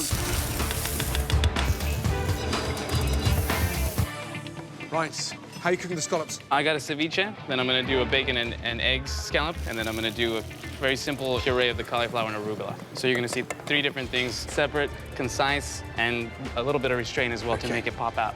Good luck. 2 minutes to go. It's look really nice. These are perfectly fresh, delicate scallops if you overcook them. I must admit, a little stressed. 60 seconds to go. One of you is going to gain a major advantage in the next stage of this competition. 10, 9, 8, 7, 6, 5, 4, 3, 2, 1, and stop. As in all mystery box challenges, the judges will select just 3 dishes to taste. The winner will be given a huge advantage in the next round. Time's up. I'm looking at my dish and I'm thinking, it looks pretty to me. I would order this off of the menu. I think my plate is gorgeous. My shells are absolutely beautiful. It's anybody's game. It's even my game. Okay, so we've been watching, observing your techniques. The food looks amazing. We've chosen the top 3. The first dish that we want to try was really capturing the essence of this challenge. It was a restaurant quality dish presented in the shell. And that dish belongs to Christian. Naturally, Christian is going to do well. You know, if it's got a shell, came from the water, Christian is going to excel. I made scallop succotash with a lime honey vinaigrette and a little crispy pancetta. So seared on both sides perfectly.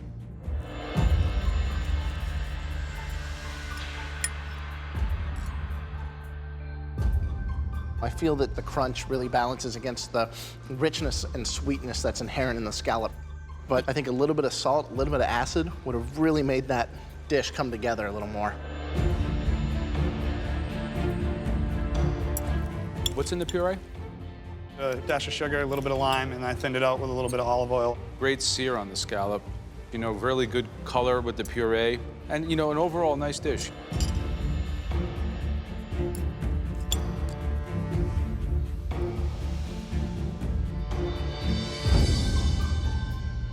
It's got finesse, but it's got heart and soul. Are you back in this competition? I'm a force to be reckoned with. I'm gonna take this all the way to the end. Good job. Thank you, Chef. The next dish we want to try is a triumph in plating. A diversity of techniques. This dish belongs to Adrian. Come on up. Adrian's dish looked really, really sexy. He did scallops 3 ways, but I don't really understand the egg on the scallop thing.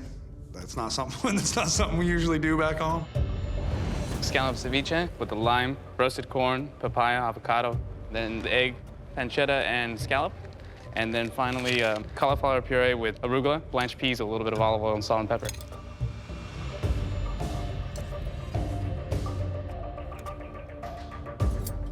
Seasoning's great.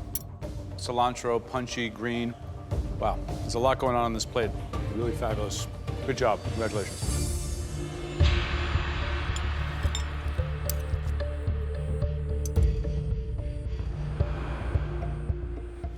The egg yolk gives it that sort of, you know, creaminess, richness, and it's sort of sweet on rich with the crispiness of the bacon. It's good, but it's not brilliant. And you've produced brilliance in this competition. Wow, Adrian.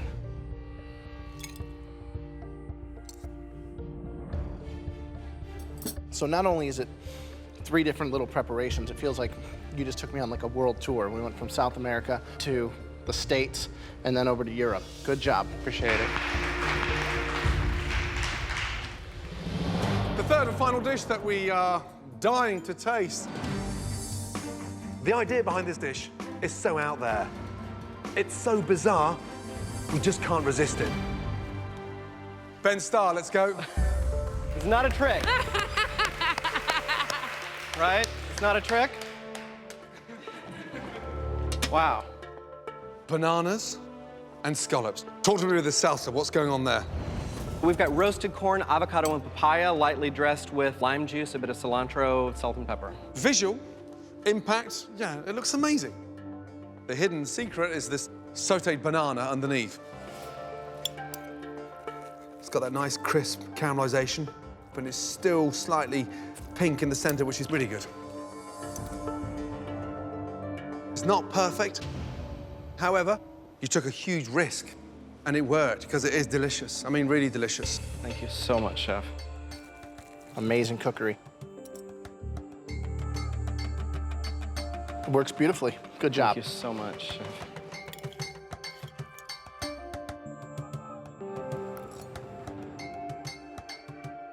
It's okay. It's not terrible. But I think I would have to commend you for a risk probably pretty well taken. Thank you.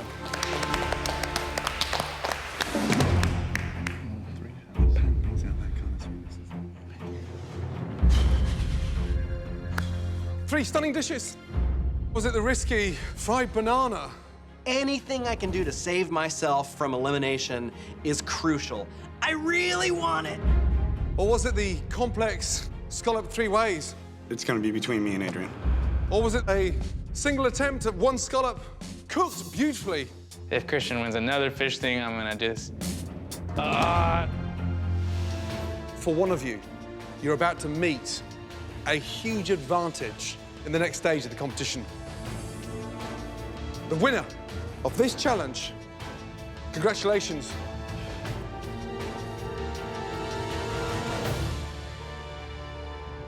Adrian. It feels great because not only did I win, but I beat the fish guy. Good for that. Adrian, are you ready to meet your advantage? Yes, Chef. Let's go. Congratulations. Good job.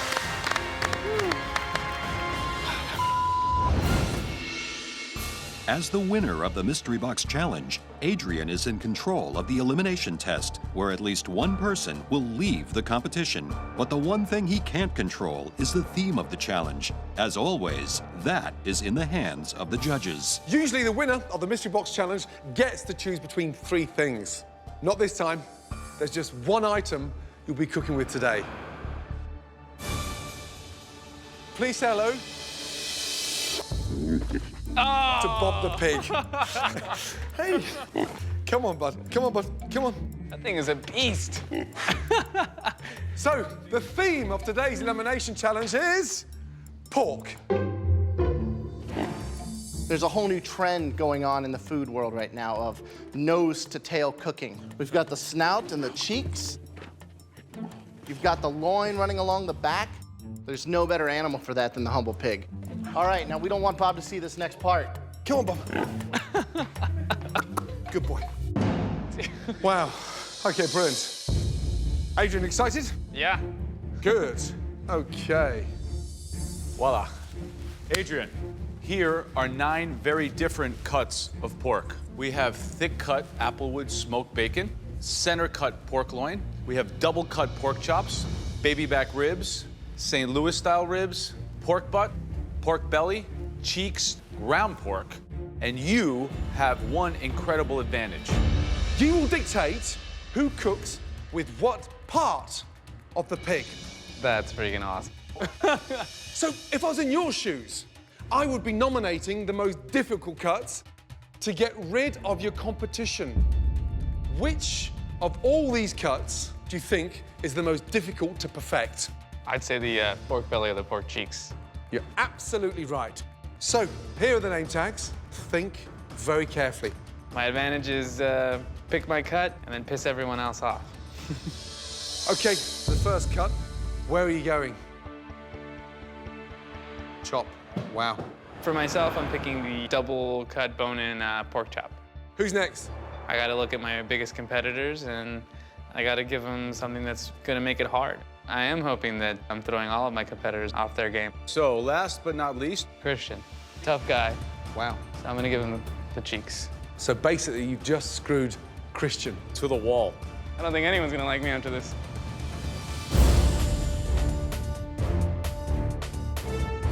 Right, it's time for another elimination test. For one of you, it's the end of the road. Are you ready to find out who Adrian met in the pantry and the ingredient that could be your undoing? Yes, chef. Yes, chef. Yes, chef. Yes, chef.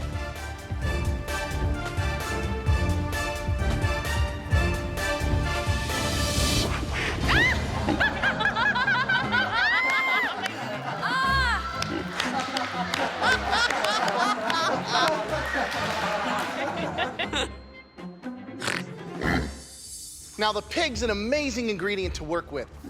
Every part is edible. Adrian has hand-picked 8 different cuts for each of you. Wow. Shut up. You'll find your individual cuts of meat waiting for you in the pantry when you get back to shop. You've all got 60 minutes to present us with a stunning pork dish that will literally make us squeal with delight. And your time starts now. Off you go. Oh.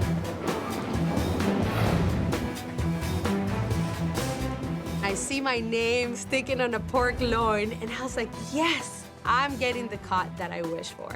Oh, he hates me. I got pork belly. Holy Adrian thinks I'm one of his greatest competitions, and that's why he gave me one of the hardest things to cook. Oh, God. First thing I see is pork butt. Pork butt? What am I gonna do with pork butt? What do I do with that? Cook it. Adrian picks pork cheeks for me. Probably thinks it's gonna make me fail. What a wow. Today's an elimination test. Susie, Christian, myself, or Christina will probably have the greatest chances of going home based on the cuts of meat we have. I'm not happy that I have to cook pork belly in 1 hour. Not at all. I have ground pork. Adrian and I are gonna have a little conversation later. Adrian's right now, but it's gonna take more than a pork cheek to get me out of here. Feeling loved and hated at the same time. The whole challenge is very Machiavellian in a way, you know, because he's not only really trying to exalt his own talents, he's trying to isolate some of his enemies. Who do you think, based on what Adrian's dictated, the cut they're going to be using, is going to be in the bottom three? Pork cheek, pork butt, St. Louis ribs. Ribs, yeah. To get them sliding off the bone, they really have to be cooked for minimum 2.5 hours. The 1 hour time limitation certainly is the trickiest part of this thing. Yeah. What's the easiest cut? I think the loin. The loin. Yeah. I got the pork butt and I realized, you know, it's a really tough cut of meat. The only thing that I can do with it in an hour is make chili, and I love chili.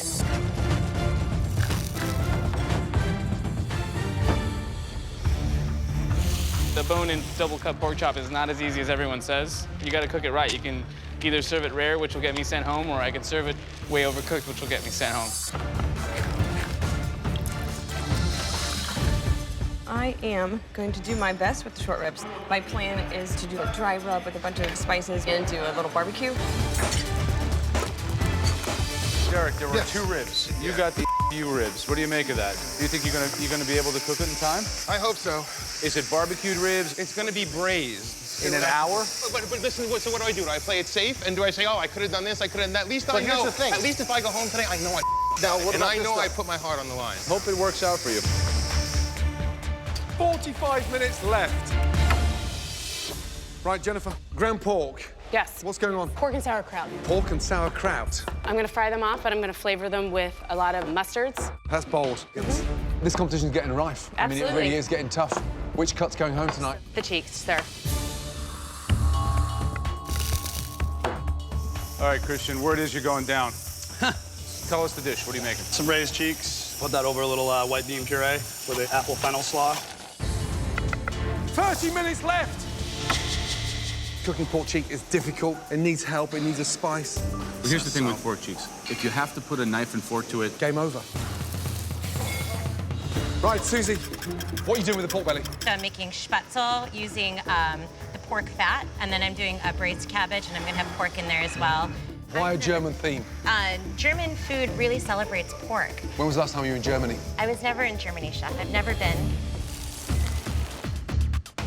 Alejandra, I have a pork loin that I'm gonna sear and serve with a sweet wine and apricot sauce. do you think he was giving you an easy cut because he's not that afraid of you, or...? I'm not sure why he gave it to me. I'm really glad he did. That's the cut that I wish for. So take that apparently easy pork loin and impress us with Will it. do. Last 5 minutes. Please taste everything. Now it's time to open my pressure cooker. Open it, smells incredible. I take a big spoonful of it, put it in my mouth, and the beans are crunchy. Uh-oh. My only option is to pull the beans out of the chili one by one. Taste everything. No excuse at this stage in the game. There's just no possible way that I can pick all these beans out in time. Come on, finishing touches. I'm totally screwed. 1 minute to go. The final 9 home cooks are facing another elimination challenge, after which at least one more will leave the MasterChef kitchen. I am screwed. The beans are crunchy. My only option is to pull the beans out of the chili one by one. 30 seconds to go. So here I go, frantically, surgically removing these beans from my chili, and I glance up and all 3 judges are watching me. What's Ben doing? And that does not make it any easier to make sure every single bean is out of this bowl of chili. Come on, come on, come on, come on. 10, 9, 8, 7, 6, 5, 4, 3, 2, 1, and stop. Well done. Everybody happy with your dish? I look down, and there's still like 7 beans floating around in my chili, and I'm thinking, oh God, please let those be the tender ones. I definitely know that I don't have the top dish, but I'm really hoping Christine's dish is worse than mine, because I definitely think she's just been getting by at this point. At the end of this, one of you will be leaving MasterChef. From the very back, Derek, bring me some pork magic. Let's go. Talk to me. I have braised St. Louis style ribs served over a sauteed bed of wintergreens and a roasted tomato tartare.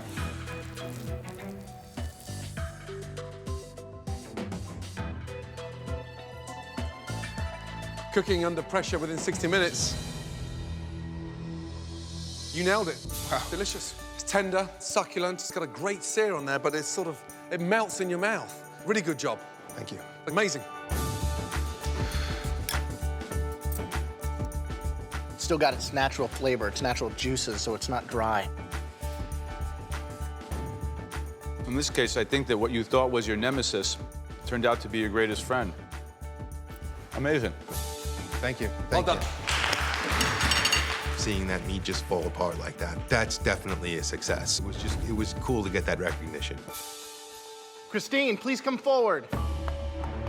Christine did a very simple dish. I'm thinking she's probably going to be eliminated. All right, so baby back ribs. I did a dry rub with the ribs, chili powder, smoked paprika, cayenne. I have potatoes, and then I have Brussels sprouts with leeks.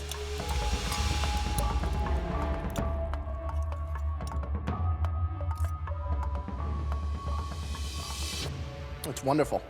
It works perfectly with the meat. The flavor, there's some spice, there's a little bit of heat, the integrity to the vegetables. Great job. Thank you. What you've just put together on that plate has just put pork back on the map. Consider yourself a front runner, because it's absolutely delicious. Thank you, Chef. I want to see Christine cook pork belly, and then I'll give her mad props. Okay, Susie, let's go. Her dish looks like a baby. What is that? It's just a glazed pork belly, braised cabbage, and spetzel, as well as a gravy. Mmm. Mmm. What? What's the spice in there? I had cloves in there. Okay. One word for that. Quite possibly the worst sauce I've ever tasted in my entire life. It's bits of chewed up dog, bits of crap stuck together with, you know, soft bits of spatula at the bottom. And there's revolting in terms of the raw spice and the sort of horrible, bitter taste. Be careful.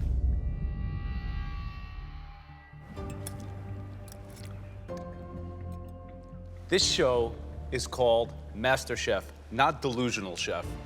What do you know about German sauces and German cuisine? This is a freaking disaster.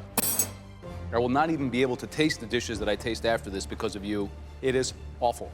And if it doesn't send you home, it probably should. Go back to sleep. Ugh. Ugh. Horrible. If Adrian's plan was to knock me out of the competition, congratulations, you just did it. Okay, Jennifer, let's go. Right. Yeah, what is that? It's a Pennsylvania Dutch play. It's pork and sauerkraut. What the hell were you thinking? It's what I grew up with, so... So if it's that what you grew up with, then this should be mind-blowing. You don't look like you've achieved much. All together, it's all meant to go together. Disgusting. Because that is a joke. Not impressed. And I think one of your weakest performances in this competition. You know that at least one of you is leaving MasterChef tonight. Understood. I just look at that and it looks like a pig on my bowl.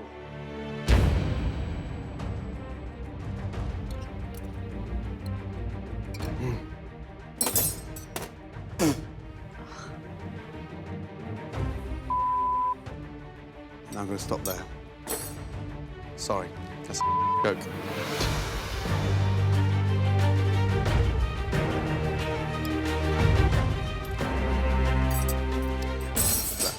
This is a great example of what garbage is. If you're gonna serve us crap like that, then you're really wasting our time.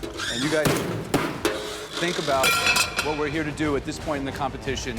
Jennifer, that is really disappointing. You were on a great trajectory, and I don't know where that leaves you, quite frankly.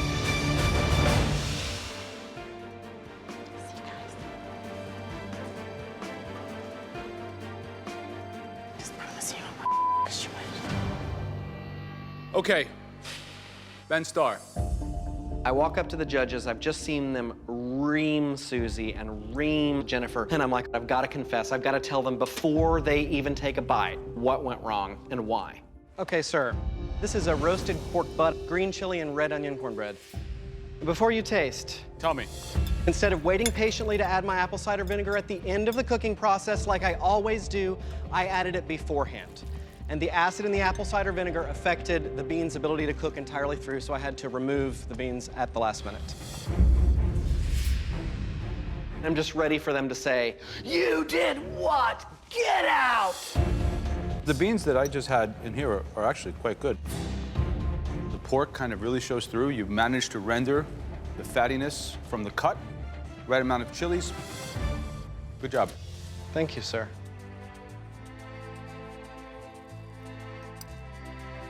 You've been given one of the most difficult cuts, yet you've turned into something delicious.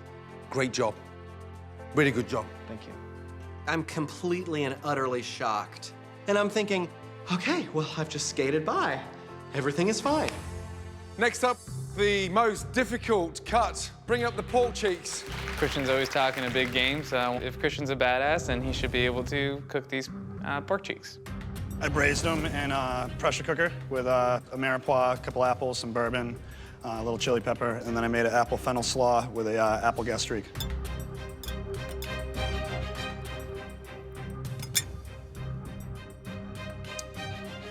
Yeah, I mean, Adrian has just done you a huge favor because you've nailed it. Thank you. And it is absolutely delicious.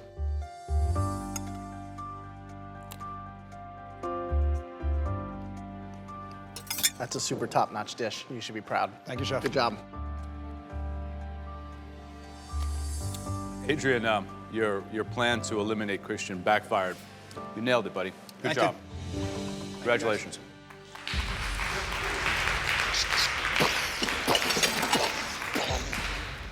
Adrian made a grave mistake. So take that, Adrian. Let's face it, when I kicked his ass with my scallop dish, I didn't go over there and rub it in his face and be a about it. This should be the best dish that we try. Come on, let's go. You were in charge. I think Adrian sold himself short picking a chop for himself. He's thinking it's probably going to be an easy win. Sweet potato mash, paprika, and cinnamon. The sauce is apricot apple beer with a little bit of clove and ginger. And then the chop itself was just very simple of thyme and coriander.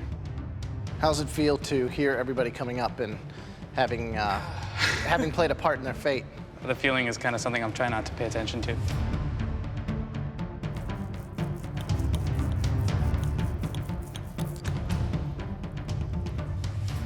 You cooked it a tad over. The flavors are really nice. It's still a little bit one-dimensional, I think. This feels like a heavy on heavy kind of dish. Understand.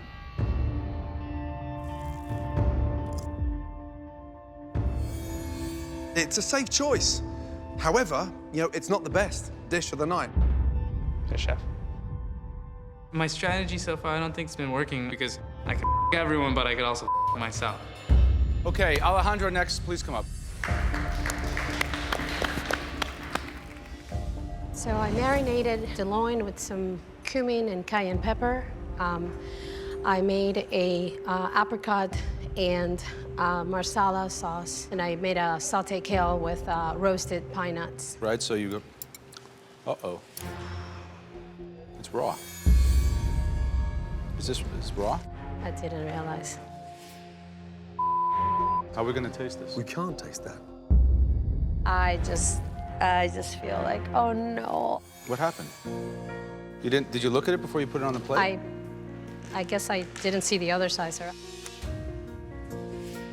It's raw. Yeah, I trusted the thermometer, and I Trust didn't look your at the eyes. You put it on the plate. Yeah, if you put it on a plate, it doesn't matter what the temperature is. I don't know, guys. See what we want to make of it. I can't really find anything nice to say about this. You know, it's just completely, you know, unforgivable. Truthfully, you've had the easiest cut. You must have seen it. I served this side, sir, and Okay, my name's Gordon, sir. Both sides are pink. That is raw. I just look at that, and I look at what you've done in this competition, and it's like, we've gone back to your 5th grade. We're down to the final 9, not 90. And I think of the Muppets and the idiots who had to sit through for days on end, on a stool, eating from redneck sushi to this. I don't expect this. I'm thinking like, man, I'm going home today. After tasting all our home cooks' dishes, the judges must select the bottom 3. From those, at least one person will be going home. But first, they'll announce the top 2 dishes. The cooks of those entrees will become team captains in the next challenge. Okay, a very difficult challenge today. 2 dishes stood out because you were faced with the most difficult cuts, and yet you performed miracles. Congratulations. Christian, good job. Really good job. I'm the captain. Christian, put your ego back in your head for a second. The second team captain, which has almost caught us out by surprise. That person really delivered a dish that spoke of them from the heart. The second team captain will be Christine. Congratulations. Good job. Christine, finally, after weeks and weeks and weeks, you finally won something. I'm a firecracker.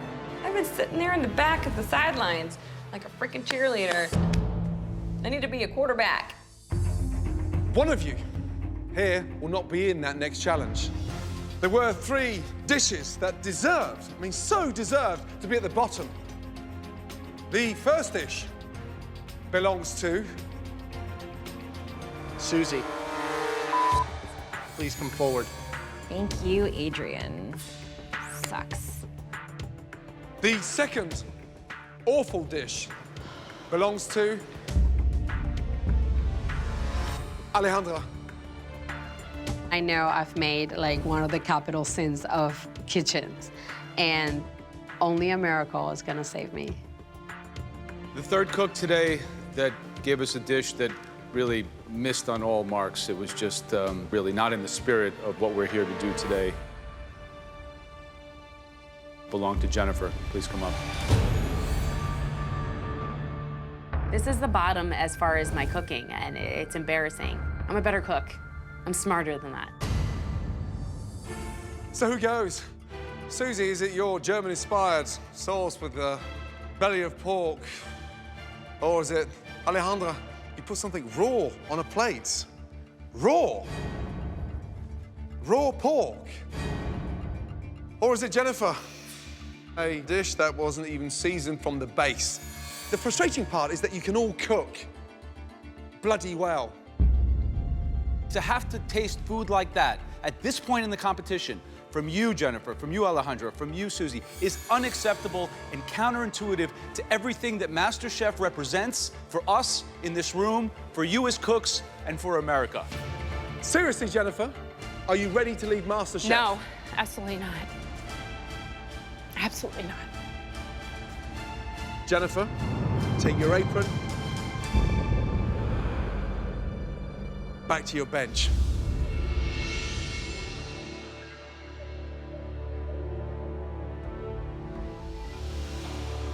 Okay, Alejandra and Susie, one of you's leaving MasterChef. Susie.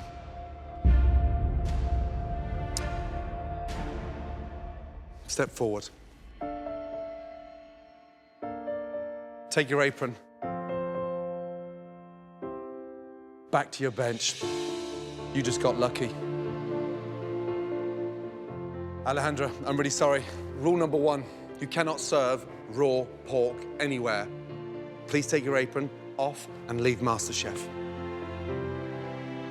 Thank you so much for the opportunity. I have learned so much. I really appreciate it. Absolutely. Thank you so much. Welcome. I appreciate it. I am so proud to have made it this far. You know, I won't get to be MasterChef, but now I have a very big backpack full of knowledge that I've gained throughout this process. And I'm just gonna go out there and use that now.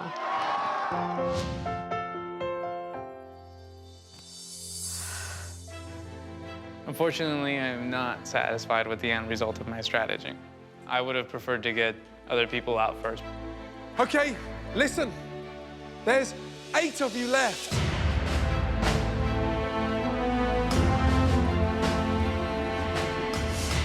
Who is America's next MasterChef?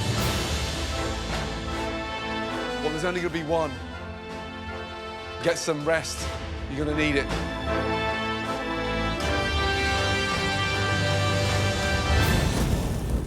Next time on MasterChef, the final 8 face a new kind of diner 200 very hungry children who prove to be their most demanding critics yet. The Blue Burger just had too much stuff, a lot more dry. Had like chunks in it. We want our burgers now.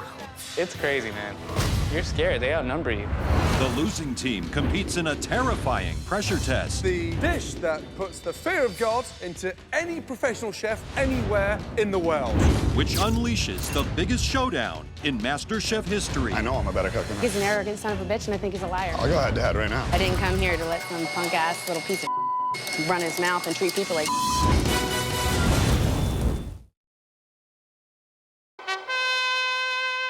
Previously on MasterChef. One word for that. A formidable ingredient. This is a great example of what garbage is. If you're gonna serve us crap like that, then you're really wasting our time. That led to some disastrous results. That is raw. Raw pork. And cost one cook the competition. Alejandra, the time is done in MasterChef. Tonight, Christine is going down. the cooks face off in a team challenge. 200 very hungry children. Here comes the big bad wolf.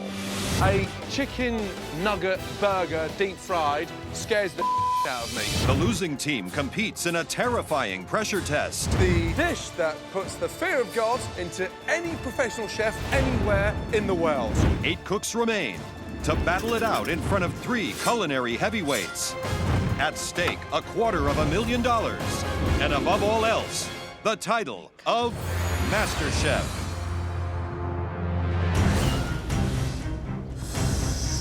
The remaining 8 home cooks have been dropped off in a Los Angeles neighborhood for an epic challenge where they'll be cooking for some very small but opinionated young critics. We're walking up this hill and we see MasterChef block party. I've done a ton of block parties, so I can definitely barbecue up a storm if that's what this challenge calls for.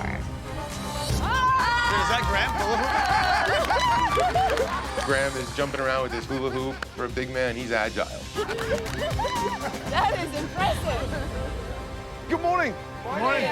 Welcome to our block party. Unfortunately, today you're not the guests. There are 200 very hungry children on their way. 200 children just hurtling towards you, hungry, ready to stuff greasy food in their mouths and wipe their grubby little fingers all over you. Worst nightmare I can think of. And you are going to have to prepare a stunning cider and a side for them. Sounds easy, right? But you know, on MasterChef, there are always catches.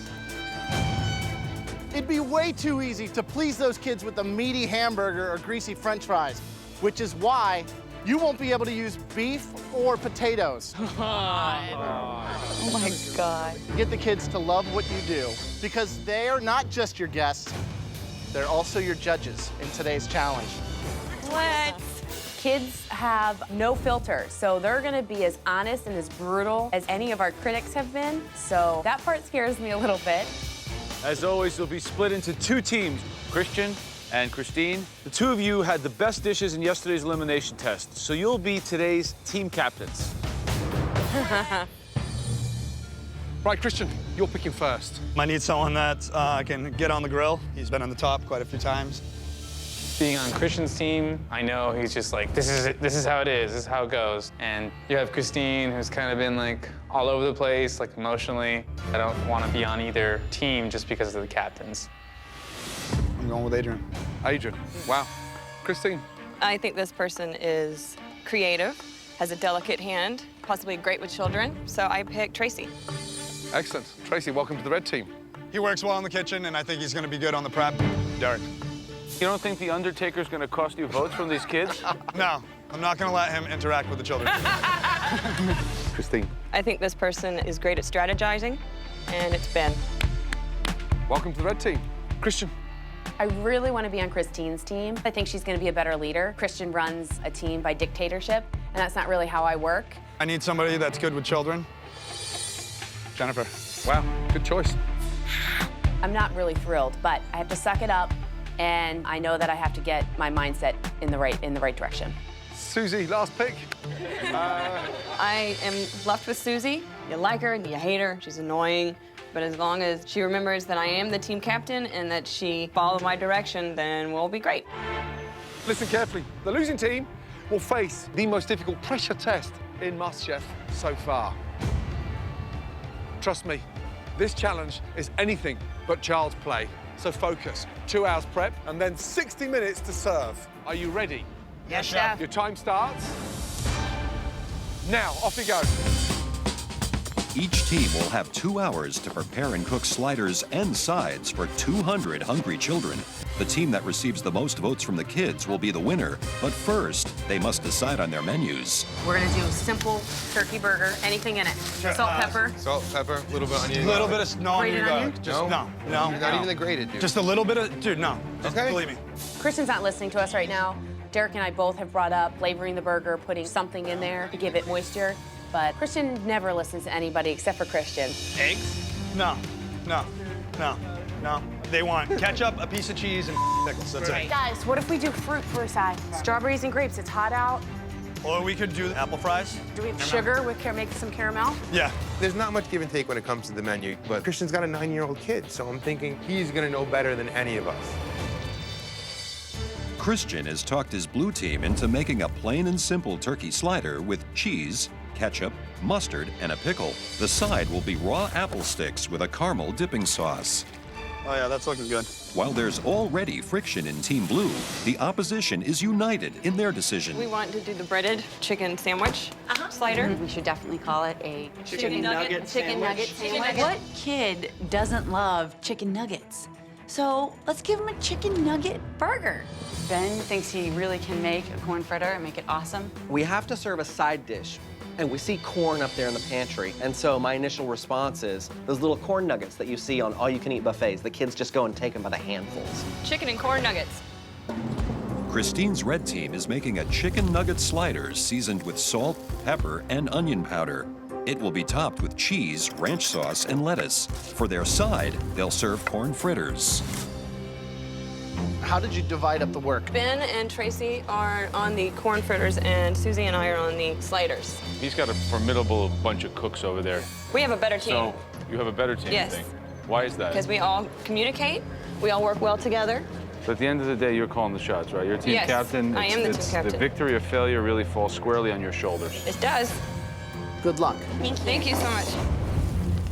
Jennifer's working on making caramel sauce. I'm cutting the apples, and Adrian and Derek are pattying up. Christine is going down. What's going on, guys? What are you making?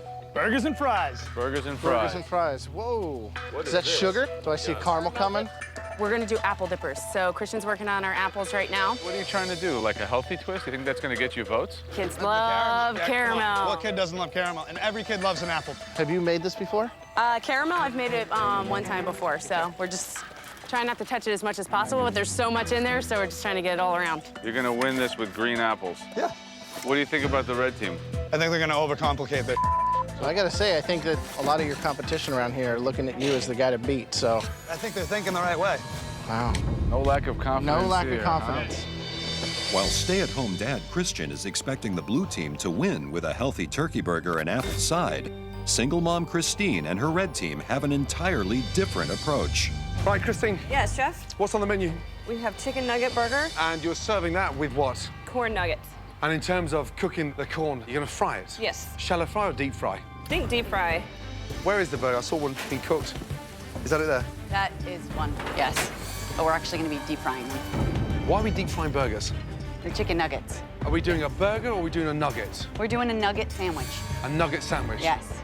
Can we just get a little bit serious? Yeah, very serious. Chicken Focus. nugget burger, deep fried, scares the out of me. Here comes the big bad wolf. But you're not a 5-year-old kid, Chef. Yeah, no, I have 4 children. Nuggets don't get served in buns. Chef Ramsay strides into the middle of our perfect harmony and says, "Why are you serving chicken nuggets?" We're deep frying the slider and we're deep frying the side dish. I'm telling you, as a judge in this competition, that's junk food. Gordon's doubting my team, and I'm thinking to myself, oh, Now.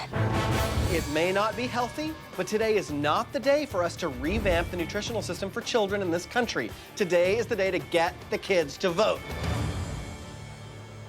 Yeah, I got concerns already in the red team. Really? They're going to be making a slider dressed as a nugget and deep fried. Uh-oh. Is it a chicken nugget sandwich or a chicken burger? According to Ben, kids love nuggets in a bun. That's a new one for me. Blue team is much clearer. They're making a straight turkey burger. They've decided to go apples with caramel sauce. A little healthy choice for the kids, but maybe it'll work for them. See, the only thing I'm thinking, Adrian? Ketchup on the top. Ketchup on the then top. That way you can catch up, throw some pickles down. Christian has a clear vision of the blue team's menu, even if his team members disagree. We'll split all the buns in half, and then we can lay out all the tops. A lot of kids don't like mustard, though. Just my opinion. Yeah, but with the ketchup together, it's kind of... I wouldn't have put mustard on it, but I've voiced my opinion so many times and it's been ignored. So I'm just gonna follow along with what he wants to do. How you losers doing over there? We're getting ready to kick your ass. How's that? They're trying to do like a fried chicken nugget sandwich. They're gonna back themselves up. They're doing something with the corn for dessert. Come on, you're a kid. You want one of these with or do you want a corn fritter? I want an apple with caramel. The blue team continues to move ahead with Christian's menu, while the red team takes a team approach to problem solving. So we're gonna deep fry these? We're gonna deep fry them, yeah. Is the oil hot enough? It's on, right? this is taking me forever. These pans are not done. This is not gonna work. It's definitely not gonna work. We can't cook 200 burgers on that, so we gotta come up with a plan B. Christine, I would start looking at the grill option. Pan frying these chicken nuggets will not work. We cannot turn out 200 of these in the time frame which we need to, so we have to grill them. Good, good. On the blue team, everyone's been assigned their own job, but Christian does not trust Jennifer to handle the caramel. I'm gonna go like another maybe 2 minutes. You're gonna have to move it around so the heat can hit everything. Christian thinks he knows the best way to do everything, and he does not know how to relinquish control. I don't want to keep scraping the sides because it's bringing in sugar that's not been caramelizing. As soon as you start moving dissolved sugar around, it starts to crystallize. It's very difficult to salvage. I mean, this pot. There's not enough heat, and Jennifer's obviously not smart enough to figure out to use the fry-later burner, and she up the caramel. Christian, what do you want me to do with this? Is that grainy too, yes? Yeah, that's why I didn't want it to be stirred. I'm not really happy about it, but I'm gonna try to strain it, see if maybe I can get something out of it. Our sauce is a train wreck right now. 90 minutes gone, 30 minutes to go. Things aren't going much smoother on the red team. Now that they've decided to grill their chicken sliders, they're running into another unexpected problem. Is this the one for us to taste? Yes. Is it dry? No, the breadcrumbs keeping them moist. I don't know if the breading adds anything except sandpaper. Pulls moisture out. Graham and Joe think the slider's gonna be dry because it's breaded in breadcrumbs. They're not really confident about our team, which makes me a little pissed off. All right, let's see this fritter, man. A little dry. Or very dry. That chicken is dry. There's no... That's why we have sauces for everything. All right. I hope that can pull it through because it's like the Sahara Desert here. Joe's like, don't you think everything's just gonna be dry, dry, dry? We're like, no, we have ranch dressing to dip the fritters in. And for our burger, of course it's not gonna be dry. 12 minutes to go, blue team, please. Have you finished your caramel now? Yes. Okay. And this is the sauce.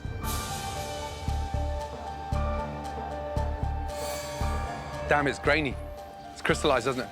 Yes. How many 5-year-olds do you know that know about crystallized caramel? That's not what I'm saying. I'm just... Understood, Chef. I understand, but I mean... Listen, you can try and be smart. Look at me. I'm just saying the sauce is it's just grainy and it tastes of raw sugar. Now, I know Christian doesn't understand what I'm trying to say, exactly but let me what you're talk to you. saying, yes. So, rule number 1, when making a caramel, you never stir it. Correct. Jenny wanted to try and shift the blame for the caramel sauce onto me because I stirred it a couple times. Now, do I think that ruined the caramel? No. Yeah, that's why I told you I can't stir it. I don't think it's a huge ordeal, so I'm still gonna serve it to the kids.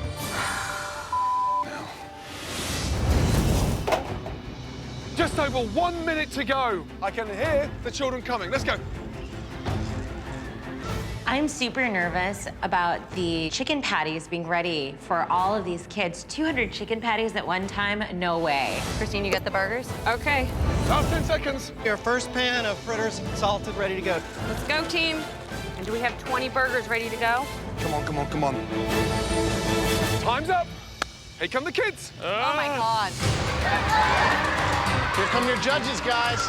Holy crap. The children will try a slider inside from both the red team and the blue team and vote on their favorite. All of a sudden, there's like herds of children coming up the hill, and I think fear washed over me. Let's go. Bring the burgers, bring the burgers. Keep bringing burgers, guys, as quickly as possible. Remember, if you don't like it, spit it out. Throw it at them. Do whatever you wish. You're in charge. All right, guys, here we go. Here we go. The blue team is serving a grilled turkey slider topped with cheese, pickles, ketchup, and mustard. On the side, they're serving raw apple sticks with caramel dipping sauce. Apples are awesome! Thank you, buddy. You're the best. Vote blue, don't forget. Who had the best sides? I liked the apple one, the caramel. It had like chunks in it. It was weird. That's a very acute observation. Red team or blue team? Blue. Blue. Why the blue? Because the red one was a lot more dry. Wow. While the blue team has an efficient assembly line going, the red team is already falling behind. Are you guys hungry? Yeah! I swear I cooked like 50 burgers. All of a sudden, they're all gone. What the hell just happened? I gotta hurry up. I gotta make these nugget sliders as quick as I can. Tell them not to fall behind. Say burgers, burgers, burgers, burgers, burgers. Red team is serving up a chicken nugget burger topped with cheese and ranch sauce. For their side, they're serving corn fritters. How was your burgers? On the blue team, now we're on the red team. Are you waiting for the burgers from the red team? I wish they'd hurry up.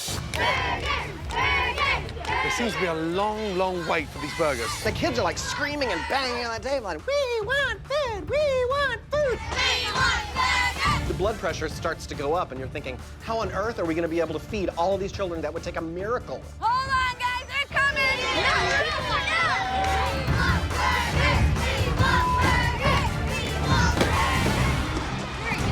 It's the MasterChef block party. 200 kids are trying a slider inside from both the blue and red teams. Once they've eaten both, the kids will vote for their favorite.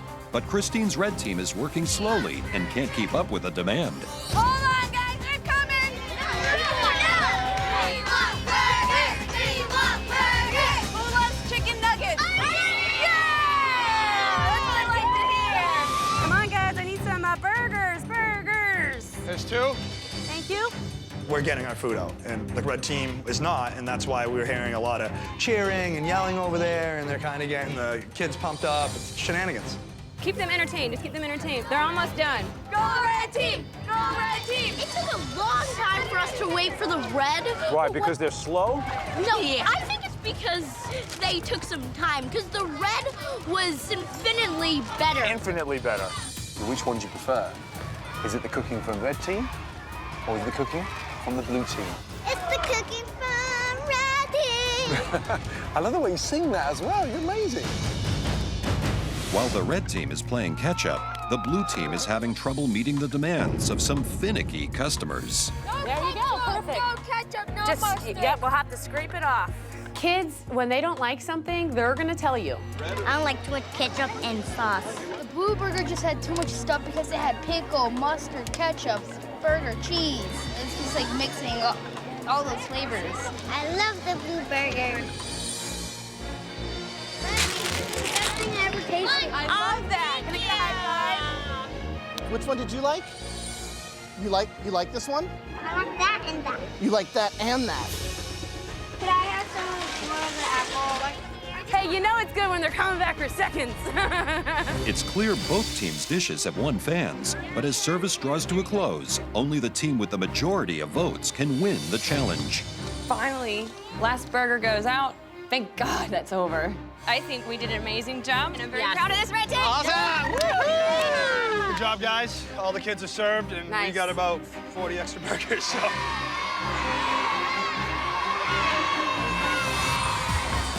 Listen up, all of you are junior MasterChefs, and you're gonna be receiving the hottest cooking kits around, courtesy of MasterChef and Kids Line. Here you go. Start passing them back. You'll get all the tools you need to start off right at home, from burgers to pancakes and cupcakes. The kids have tried sliders from Christine's red team and Christian's blue team. Now, it's time for them to vote. When Gordon signals them, the kids will run to the team whose sliders and sides they preferred. The team with the most kids will win. On the count of 3, you're gonna run up there and make sure you land in the circle that you think has cooked the most delicious burger. The red team and the blue team. Blue team! 1, 2, 3, go! You see the kids, they're laughing and screaming and running as fast as they possibly can. You know, we're screaming, come on, come to the red team, come to the red team. And you see a big herd of them break off and start going over to blue, and I'm like, oh no, how many are there? We know our food was better. Who has the best burger, red team or blue team? I want to hear you.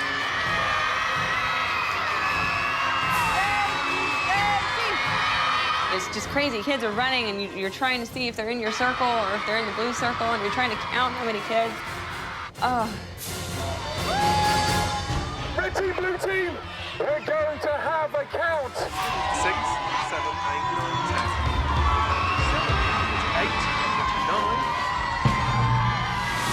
9. Okay, boys and girls, the winner of the block party. Congratulations to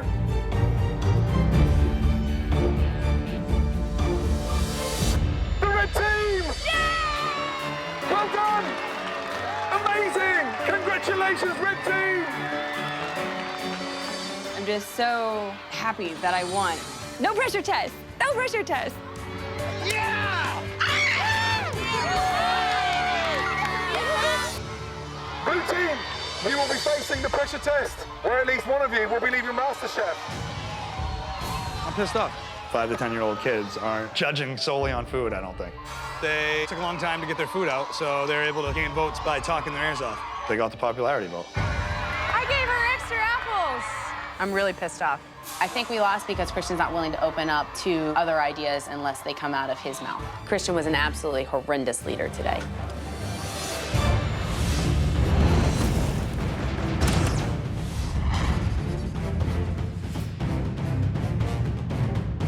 Let's go, guys. Anytime we walk into this kitchen and it's a pressure test, it's always a nerve-wracking experience. You don't know what they're gonna throw at you, and there's a chance you're going home. Welcome, everyone. Yesterday, you flipped burgers for 200. Very calm, very quiet, unopinionated children, right? Yes, chef. Red team, you won by 2-to-1 votes. Well done. I kicked Christian's ass. Booyah! Slide on up to the gallery. Congratulations. Off you go. I know that they are pissed, and they are frustrated, and they are scared. All right, Christian, team captain. Yeah, chef. Why did you lose that challenge? Kids are tricky to please. When you can only make 200 burgers one way and they don't like something, then you're gonna lose their vote. Kids are smart. They pick up on what's happening. They probably pick up, certainly, on dissension within the team. You were assertive and you made every decision. And it was really bizarre because every time a member of your team was coming forward with an idea, bang, you squashed them. Is that just arrogance or selfishness? I was the team captain, so I took charge of my team. Jennifer, was Christian a good captain? Absolutely not. Every time I brought up an idea, it was pushed to the side. I told us that we had to put onions to make that burger juicy. I disagree. Kids don't like mustard. I certainly don't think they're gonna like onions. Across the board, 200 kids, you're gonna have a kid that's not gonna like an onion. They're never even gonna know it's in there if it's shaved. But it's gonna flavor it. Okay, I had my 5-year-old nephew, and let me tell you something, the kid doesn't eat, and he would eat that. I love the fact that Jennifer stood up to him and was like, you suck as a leader, you're an arrogant bastard. I thought it was pretty damn funny. The harsh reality of your failure cooking for that block party is at least one of you will be leaving MasterChef. Christian, tell me the 2 weakest performers that should face the pressure test from your losing team. Me, because I was the captain. And Jennifer. If she didn't know how to make caramel sauce, she should have said something. I didn't stick the spoon in there and stir it around like you were. Jennifer, would you go head-to-head in this tough pressure test against Christian? I think I'm a better cook than him, so it's cooking, absolutely. Christian? I'll go head-to-head right now. I know I'm a better cook than her. Derek, who would you put your money on? If it's just straight-up cooking and technique, I'd have to go with Christian. Adrian? It's gonna be Christian. Okay.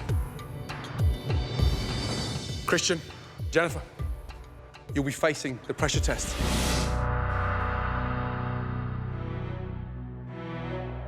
Alongside Derek and Adrian. All 4 of you are going to do it. I definitely feel like I'm not the cook that Adrian or Christian is. So this is a really scary pressure test for me. Today's challenge really puts the pressure in the pressure test. It's the dish that puts the fear of God into any professional chef anywhere in the world. Because today, the pressure test is all about a stunning, unique, delicious,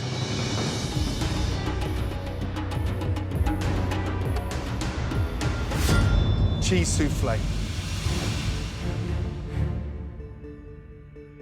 I'm super excited to see that the soufflé is the pressure test. I've done them a few times for dinner parties, so I'm excited. It's like a chef's nightmare. One of the hardest challenges they've ever made anybody in MasterChef face. It truly takes a master chef to craft a perfect savory soufflé. Nothing will be able to really define your skill as much as being able to do a soufflé. Stand behind your stations, please. Your 90 minutes start from now. Good luck. In this pressure test, the home cooks will have 90 minutes to make as many cheese soufflés as they want, but can only present one to the judges. At any time during the challenge, the contestants can present their perfect soufflé. The judges will be looking for texture, proper rise in the dough, and overall flavor. For me, one of the most exciting pressure tests. Yeah. Chefs anywhere in the world will still screw up a soufflé. Right.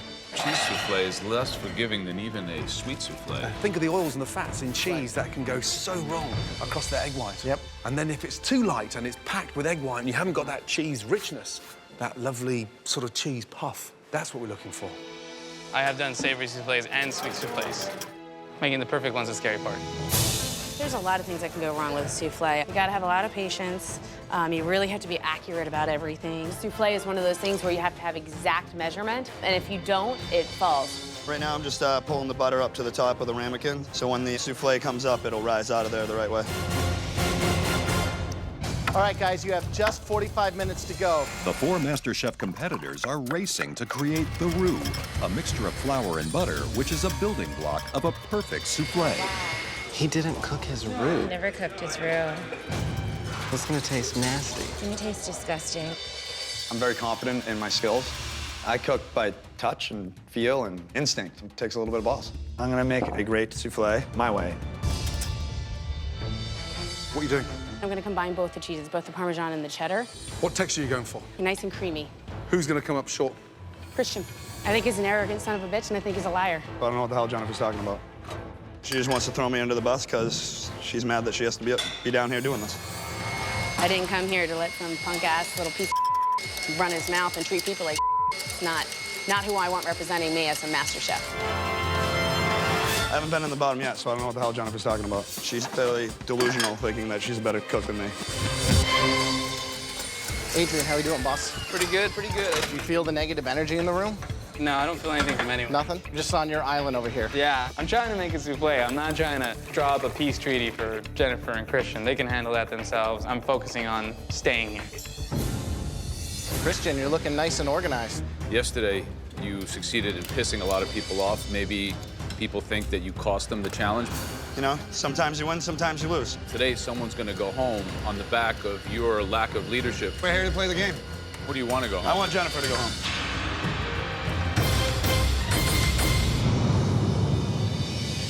Nearly an hour into this difficult pressure test, most of the competitors are moving on to the second critical phase of making a souffle, the egg whites. The way that a souffle rises is from the egg whites. So if you don't have your egg whites mixed properly from the beginning, you're gonna get a flat souffle and it's not gonna rise.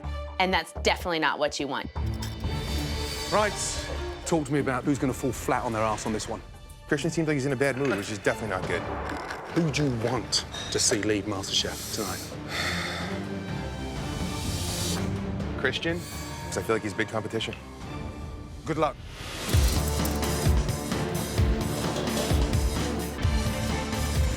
During this challenge, the home cooks can choose to serve up their souffle at any time, but they only get one shot. How many souffles do you think each one will make?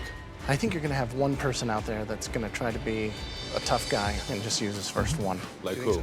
I'm thinking Christian might be. You think Christian is putting one up, his first one? Is that bold as to serve the I first? think ego gets in the way. My plan is, let me just get one batch done, taste it, adjust, and do a second batch, so I make sure that I serve something that I'm comfortable with. Oh, wow. Oh, beautiful. There we go. Such a good cook, she has a whole peanut gallery to help her. People actually like you, Christian, because you're a lying sack. She can go ahead and say she's a better cook than me, but I think that's a arrogant thing to say because she knows it's baloney. That's what I hear. You know what? If that's what you need to make yourself feel better and confident, it's sad. 35 minutes to go. It should take between 14 to 17 minutes in the oven. Derek is ahead of the game, as his first batch of soufflés is already finished. So I pull out my first batch of test soufflés, and they've got the right texture. But I'm thinking they need a little more kick. I think I'm just gonna try to put a little more cheese in it. I'd like to definitely be a little bolder than this. With Derek already starting his second batch, the other three home cooks are anxiously awaiting the outcome of their first soufflés. Coming up really nice, not getting too brown. One on the left is superb. Despite having more than enough time to bake a second batch, Christian decides to serve his very first soufflé. I'm like, cook another souffle! To serve something that you haven't had the chance to perfect right off the bat to the judges could be suicide. You could be going home because of that choice. I would never do that. This is it, yes? That is my souffle. Okay, great. What's in there? Cheddar, pinch of Parmesan, a little bit of chive, some mustard powder, some garlic powder, and I rimmed the ramekin with Parmesan. Okay, visually, it's got that impact. Smells good from here. What's the texture we're looking for in the center? It should be nice and fluffy and still have that little bit of creamy edge from the cheese.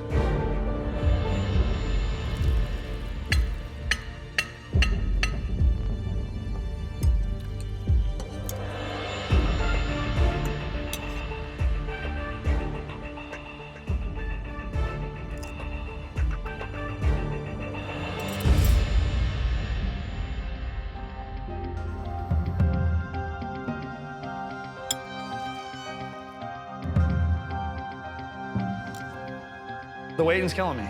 I think he just needs to say something because it's nerve-wracking.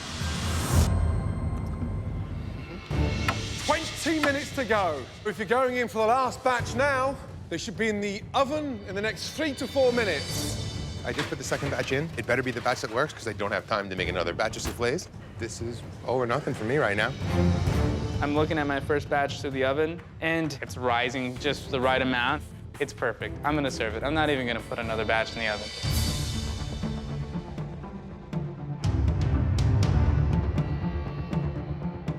Okay, Adrian. Light and fluffy, a little creamy. 4 parts Gruyere, 2 parts cheddar. Structure looks good to you? Yes. Good color on top? Yes. You're looking for it to be more wet or more dry? A little more wet.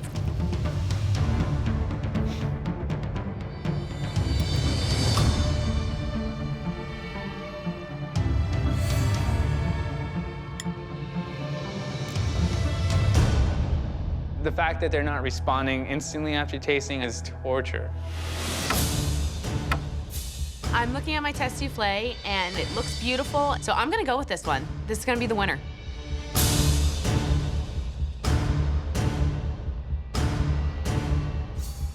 Should be nice and rich.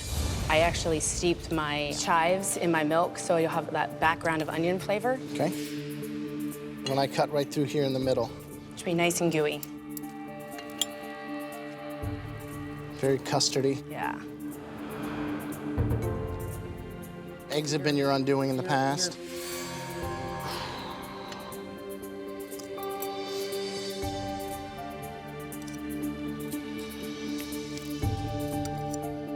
You count on the salinity, salt coming from the Parmesan, or did you add additional salt? I backed off the salt just a hair because of the salt in the Parmesan cheese, yes.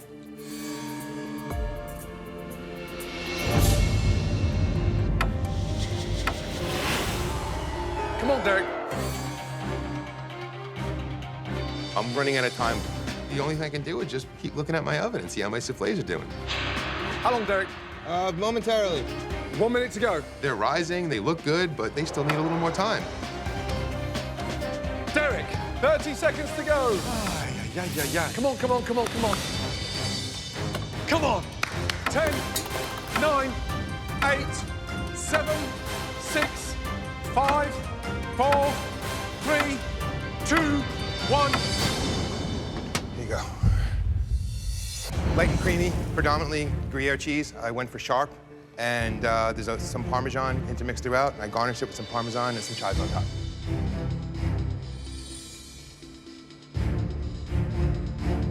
Second attempt or third attempt? Second, chef. Second. This is your best? Yes.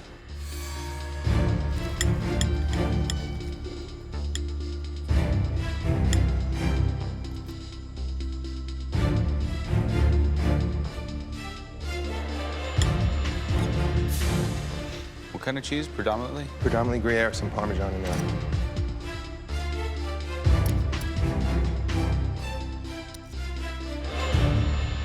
The judges must decide based purely on their soufflé who will move on in the competition and who will be sent home. Flavored cheese flavor.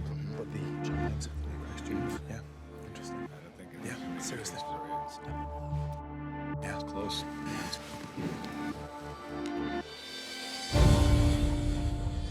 That was intense, and for us, so far, the most difficult pressure test ever on MasterChef.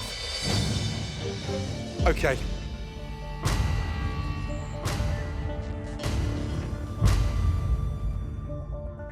Jennifer, step forward, please. What a journey. Yes, chef. Last time you were in a pressure test, eggs were somewhat your undoing.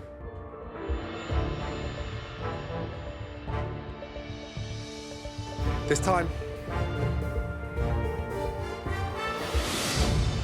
we've done them justice. Congratulations. Take your apron upstairs. Thank you. Great job. Thank you very much. Thank you. Derek, step forward, please. To have Jennifer be safe, you know, when I look down and I see those two guys, I'm just like, wow, I think I'm going home.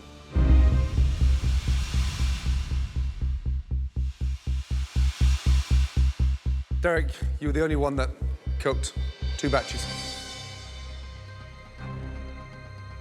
The second attempt was delicious. Congratulations. Thank you. Thank you. Take your apron upstairs. I'm surprised to see me and Adrian standing down there. I don't know what I'm doing being in the last 2, but one of us is going home. This is really hard.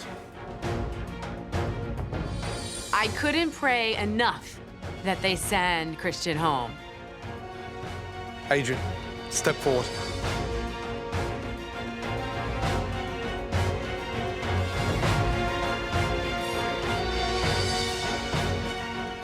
Take your apron.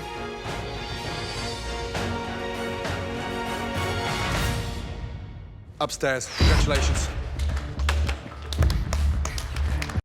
I cannot stop smiling. He's finally going home. Christian's out of here, and I'm just dumbfounded. Christian is the powerhouse. That's not what I expected. Christian. You haven't made many soufflés. No. Yours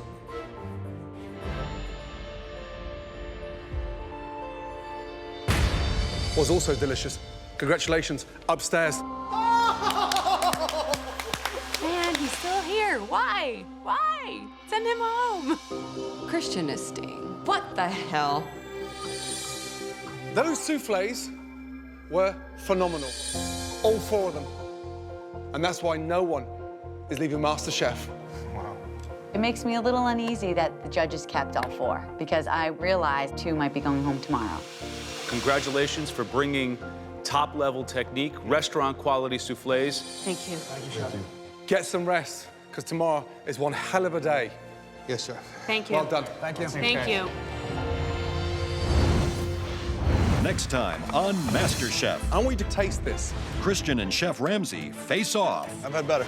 You may want to be smart and start acting like an arrogant.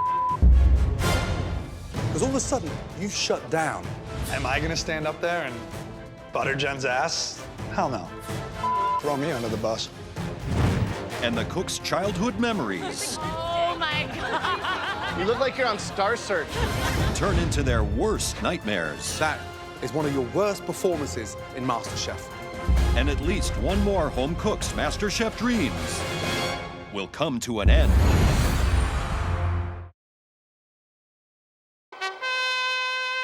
Previously on MasterChef, the biggest showdown in MasterChef history. I know I'm a better cook than He's an arrogant son of a bitch, and I think he's a liar. And a shocking twist. Christian's out of here, and I'm just dumbfounded. Christian, congratulations. Upstairs. He's still here. Why? Tonight, I want you to taste this. Christian and Chef Ramsay face off. I've had better. You may want to be smart and start acting like an arrogant. Am I gonna stand up there and butter Jen's ass? Hell no. Throw me under the bus. 8 cooks remain to battle it out in front of 3 culinary heavyweights. At stake, $250,000 and the title of MasterChef.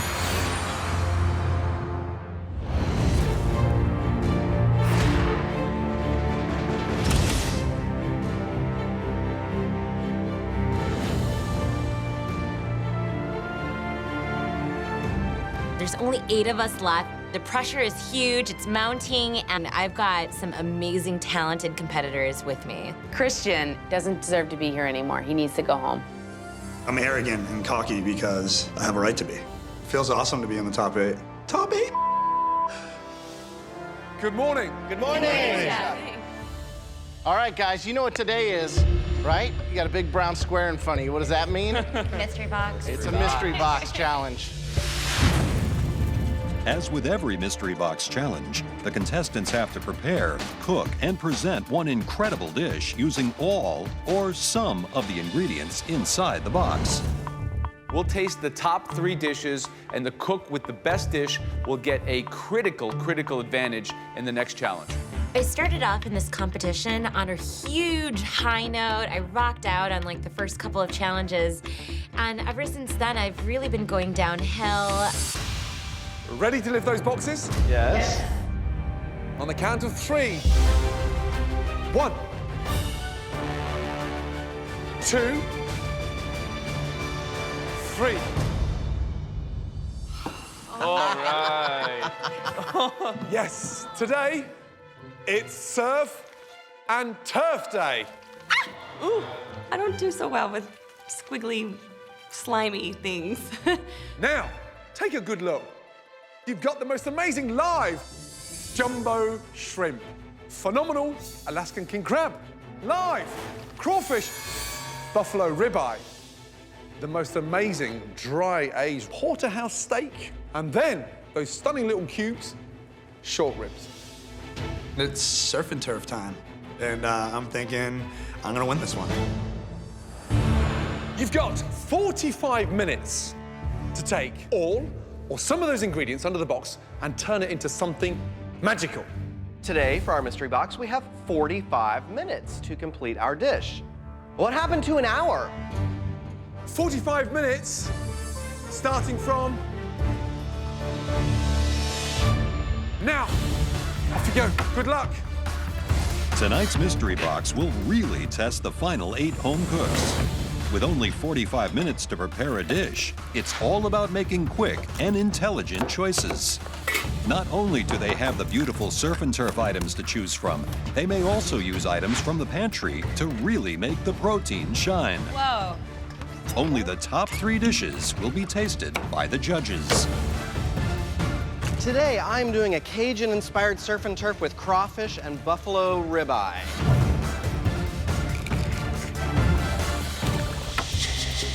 $45 minutes. Yeah, not a lot of time. What would you do?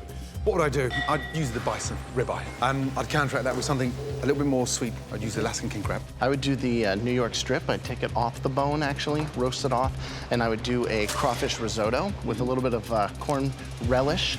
We've given the grounds to be successful before they even began cooking. Yeah, absolutely. So they have to take it to the next level to really impress us.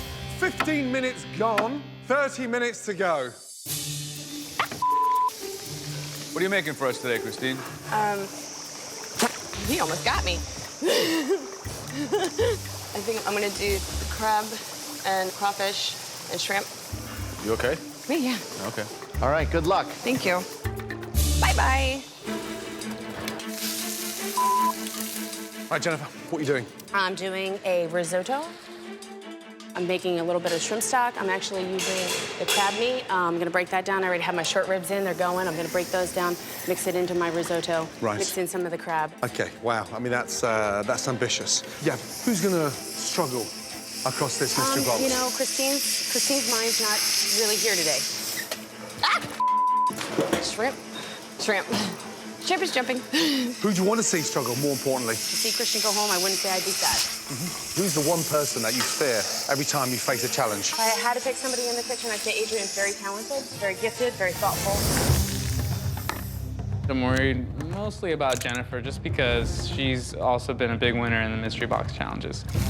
But I never had the judges spit out my food, and I haven't had the judges throw food at me, and I haven't had the judges throw my food in the trash, which has happened to her. That's hot. Adrian, a recipient and a winner of 2 mystery boxes. Yes, chef. Third one in sight. Yes, chef. What are you doing? It's beer braised short ribs and crab salad. I'm trying to show off a little bit here. I'm really trying to impress you guys. Just make sure you show off on the plates. Yes, chef.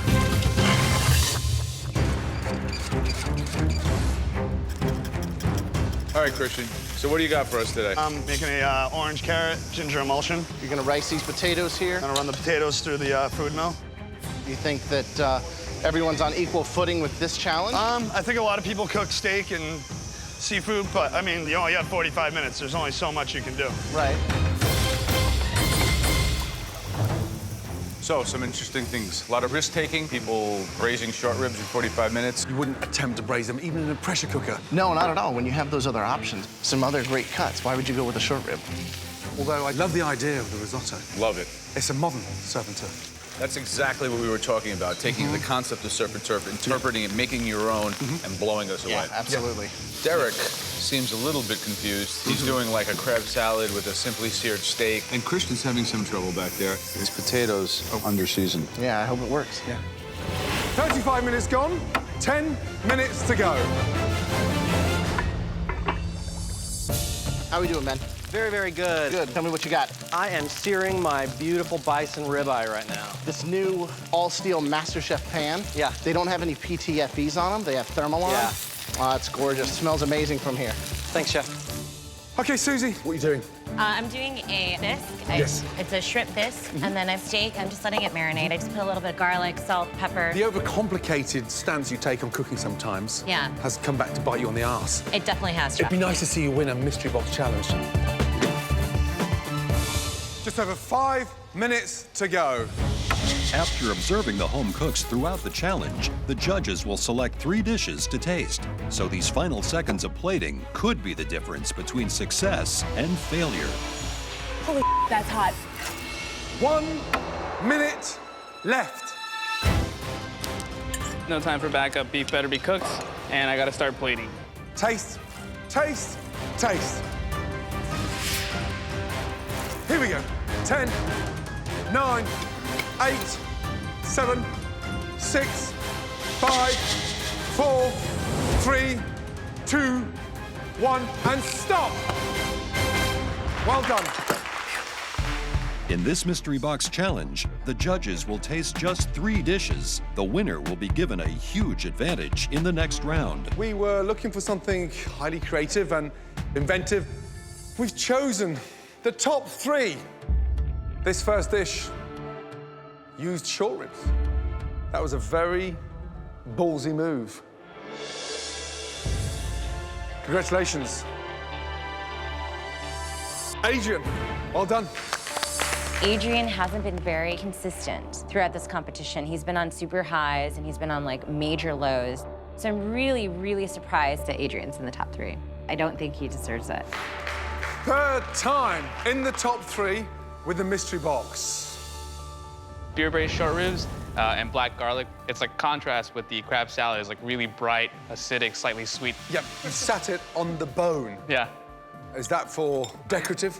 Yeah, definitely for decorative, but just, you know, short rib comes on the bone, and when you braise it, that adds to the flavor of it. Well, it's going to be a big ask to not make those short ribs rubbery in 45 minutes. Right. Okay.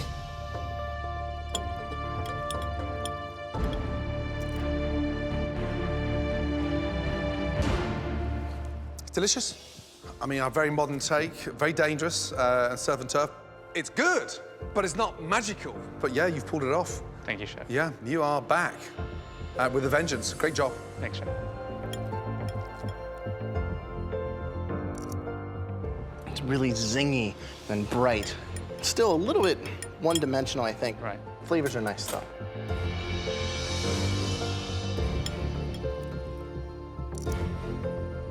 Brave using short ribs. 45 minutes would be the limit. It wasn't even like a real cook time, you know, so real jeopardy there. Right. You've been extremely hit or miss in this competition. This one is out of the park. Very, very good. Thanks, guys. All right, this next dish utilized a great restraint, but was able to let some heat really come through. That dish belonged to Susie. Oh my God. Seriously. I definitely do not think Susie is still the front runner. There's a lot of people that have consistently won in this competition, and they're gonna inch her out. Oh my God. I did a prawn bisque and bison with a pan gravy sauce. I really wanted the essence of both ingredients to come out in themselves, so I really wanted to simplify this dish. Susie's going simple. Yeah, simple, yeah. Miss Smarty Knickers is going simple. I feel like I've got something blocked in my ears. Well, let's see.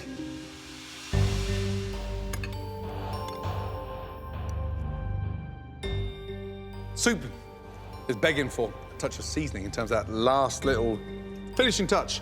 However, it's absolutely delicious. It's got the right kind of creamy texture. The tails are in there, and they just melt in your mouth. Great sear on the steak. It's a weird combination, but it works. When you cook and let the ingredients shine, you're unstoppable. That is delicious. Thank you, Chef. Well done. Thank you. You haven't been up here since the first mystery box, right? That's correct. Weeks ago. Weeks ago. I think that if you keep on cooking like this, your stay with us here may continue to extend. So, Thank you. congratulations. Thank you so much. Okay, so the third cook presented a dish that was a big wow for us because it showed technique, insight, intellect. all the things that we're expecting at this level of the competition. Jennifer, why don't you come up here and bring us your risotto? Well done. I don't know what it is with Jennifer. I can't imagine that she's making better food than me. I got the short ribs in right away. I combined both vegetable stock and chicken stock and took the shrimp for the broth for the risotto. And I took the crab meat, broke it down, and I butter poached it. See, I call those the goodies. Yeah. You know? When I do a risotto, I like to have almost 50% rice, 50% of the goodies, so that every bite you really get some of that stuff. Flavor is incredible. Thank you, Chef. Really delicious. 90% of most line cooks wouldn't be able to hit a risotto that well. Great job. Thank you so much. Okay. You hit the perfect risotto, and it's phenomenal. And if the rest of the contestants can taste the seasoning in that risotto, I tasted a bland, dreadful mashed potato. But there's the benchmark. Christian, I want you to come down and taste this. Because when you put mashed potatoes on a plate like that, you've got to understand what you're up against, and it is of a benefit, and I hope you see the difference.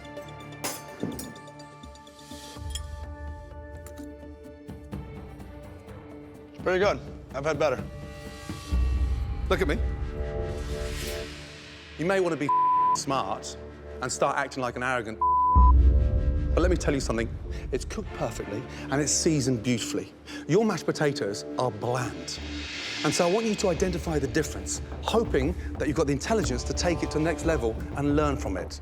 Because all of a sudden, over the last couple of weeks, you've shut down because you can't learn anymore. And that's pretty obvious in the results you're putting on the plate. It tastes good. I'm not going to deny that it tastes good, but I have had better risottos. Am I going to stand up there and butter Jen's ass? Hell no. Throw me under the bus. Jennifer, well done. Thank you, Chef. Amazing. Thank you so much. Great job. Thank you. You know what, buddy? You keep saying I don't belong here. Okay, bring it on. Bring it on. Okay, we're only looking for one winner who will gain a huge advantage in the next stage of this competition. Is it Adrian? You placed a sort of robust short rib in an elegant way. Feeling really confident, and I'm hoping, and I feel that I won this for sure. Susie, the highlight was the bisque, which shouldn't have been the star. It should have been the compliment, but you managed to make one simple and delicious and the bisque stunning. I think I might actually have a shot to win a mystery box challenge. Seriously, this is awesome. Or is it the risotto? I didn't come here to be second best. I came here to win, came here to put everything on the plate, and I've shown that I do belong here. Okay, tough decision. Really tough decision. Congratulations, Jennifer. Oh, you buddy. Yeah, Jennifer. Every time Jennifer wins something, I'm like, damn it, she won again. Lucky number 3, congratulations. Let's go. In the elimination test, at least one person will leave MasterChef. And now Jennifer will be given a huge advantage as she gets to pick the ingredient or style of food that everyone must cook with. Today, it's all about our childhood. Joe, Graham and I are about to show you 3 amazing dishes that hold huge memories of all our childhood. You will pick one, and everyone will cook that dish. Okay, brace yourselves for a shock. Recognize this little booger? Oh, my. Here's the scary news. Even at the age of 4, he really went for that scare. He looks like someone out of The Omen. Come on, I was a cute little guy. Look at that. He grew up eating around Greenwich Village and traveling throughout Italy. And you know what his favorite food was? Pasta. Wrong. The most popular food in the world. Italy's gift to humanity. Oh, God. Yes, it's the almighty pizza. My grandmother would cook me a focaccia pizza with great buffalo mozzarella and a fluffy tomato sauce every day after school. And then there's this guy. already rubbing his belly at age 5. Now, my childhood favorite dish, it was mac and cheese. It's hot, it's cheesy. I loved it back when I was a kid, and I love it today. Okay, recognize this little punk? And clearly the cutest. And that photo was taken 3 months after I lost my virginity. Now, something that still holds a huge memory today. Tomato soup with grilled cheese. Even when you're feeling down, a bowl of tomato soup just gives you that lift, and the grilled cheese just sends you to heaven. Yes. But listen, we're looking for something along the lines of an adult gourmet version of our childhood memories. Jennifer, what's it gonna be? Well, I grew up in all 3 of them, and The theme was Graham, Joe's, and mine childhood favorites. I think it's gonna be great. Christine's a mom, I'm a dad, and I make food for my kids all the time, so I think it shouldn't be too hard. The choices were pizza, mac and cheese. Yeah! Awesome. Or tomato soup and grilled cheese. I really hope Jennifer chooses anything but tomato soup and grilled cheese. The dish that Jennifer picked and my childhood favorites. Tomato soup and grilled cheese. Here's the catch. You have to present us with a stunning, delicious tomato soup and a grilled cheese in 45 minutes. 45 minutes. The longer you have for soup, the better. Just for those flavors to intermingle with one another. In 45 minutes, it's not a lot of time. You've got 5 minutes in the pantry to shop for the ingredients that could absolutely make or break your dish. Ready, set, go.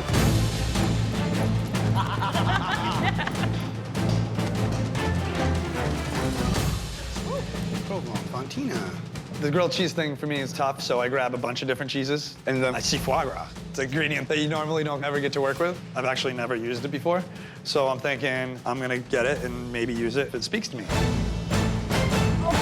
Let's go, guys. Let's go, let's go. Oh my God! So we get back to our stations, and there's these giant friggin' pictures of us from when we were little kids. I am the way that I am. Oh my God. Oh my goodness. Susie. You look like you're on Star Search in that picture. Ben, did you make that pizza? Yes, and it won a blue ribbon. Now, at the back of this elimination challenge, at least one of you will be leaving MasterChef. Your 45 minutes starts from now. Off you go.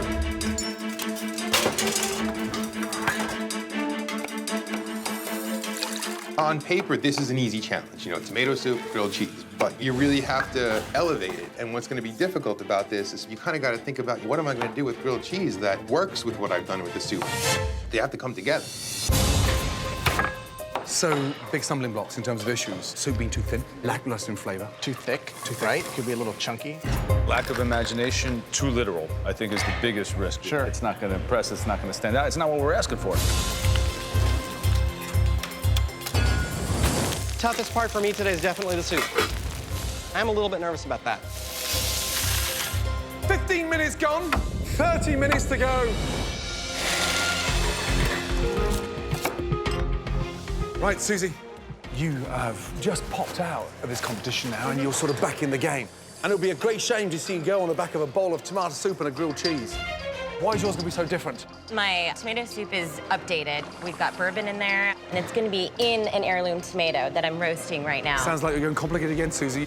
Not at all. We're down to 8. Yes, chef. At least one of you's leaving. Yeah. Who is it?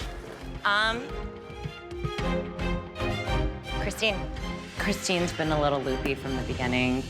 I really think that she needs to leave the competition. I'm working on I think a green tomato soup. It seems to be like I'm the only one that picked green tomatoes. Adrian. Doing a foie gras grilled cheese sandwich and creamy tomato soup. Foie gras and tomato? Would you put that together? No, so a lot of rich flavors there.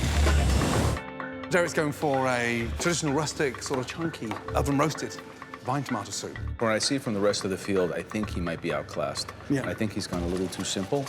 That's what I'm worried about also with Christine. It's like a chunky, roasted tomato soup, but we need to see it elevated. Sure. We made that clear. Just over 15 minutes left, everybody. 15 minutes. I completely cut myself, and there's blood all over my board. I can't use anything from this board. I have to start from scratch, and I only have like 15 minutes left. I'm so screwed. Season. Readjust. You create one stunning portion. 5 minutes to go. And for at least one of you, your last minutes in the MasterChef kitchen. Come on. I get my grilled cheese done, and it tastes delicious.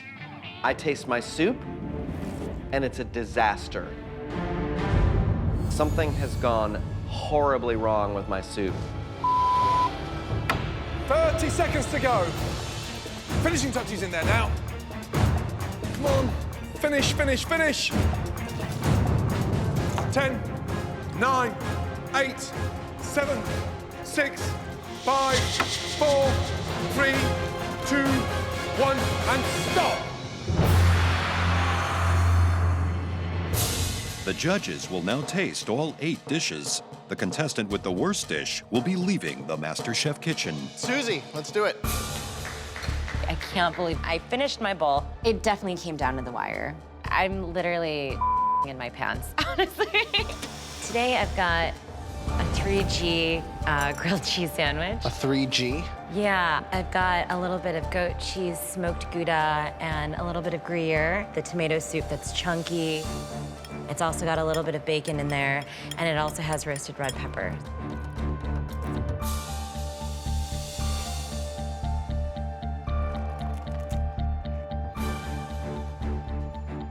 Very simple, but flavors that we all understand, you know?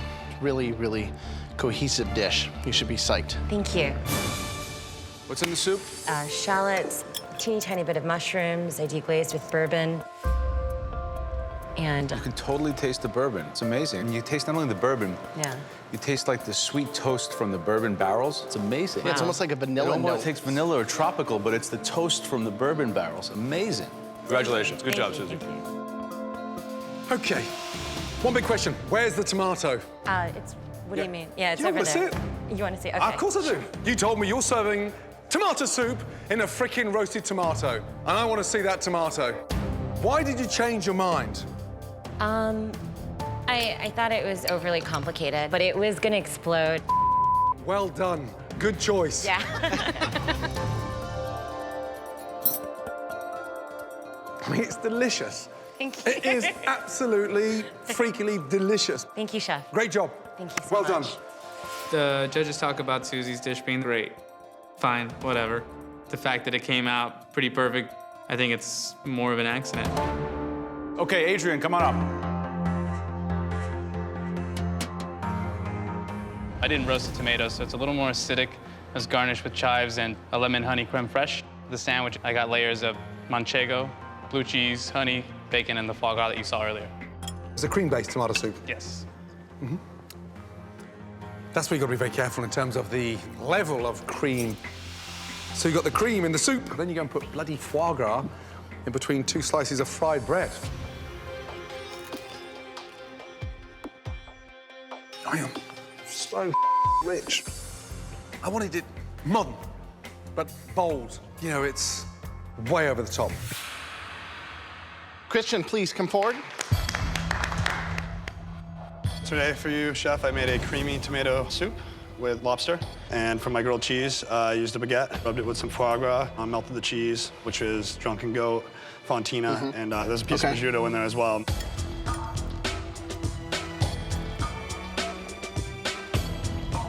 The soup could have used a little more seasoning.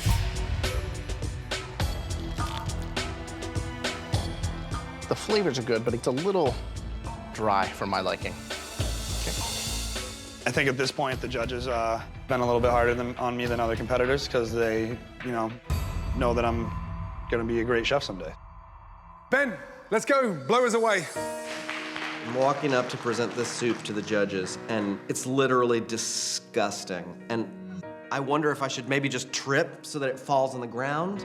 This is an awful position to be in. I really wanted to oven roast my tomatoes to concentrate that flavor, but 45 minutes just isn't enough time to do that. But it actually works well with my sandwich. My sandwich is incredibly rich, bold flavors. The soup is thin, tomatoey, light, great for dipping. You would make a great politician. Thank you, chef. Absolute your way out of a paper bag. My initials aren't BS for nothing. No. Okay, soup. How do you cook the tomatoes? Quick blanch to peel and seed the tomatoes with Okay, gonna stop there. When Gordon tastes my soup, he does one of these, and I know I've lost it. That is one of your worst performances in MasterChef. Damn. Tastes like kind of acidity you have in unripe grapes. Tomatoes are inherently very acidic, and unfortunately, that's all you taste in that soup, and it's to a point where it's almost unpalatable.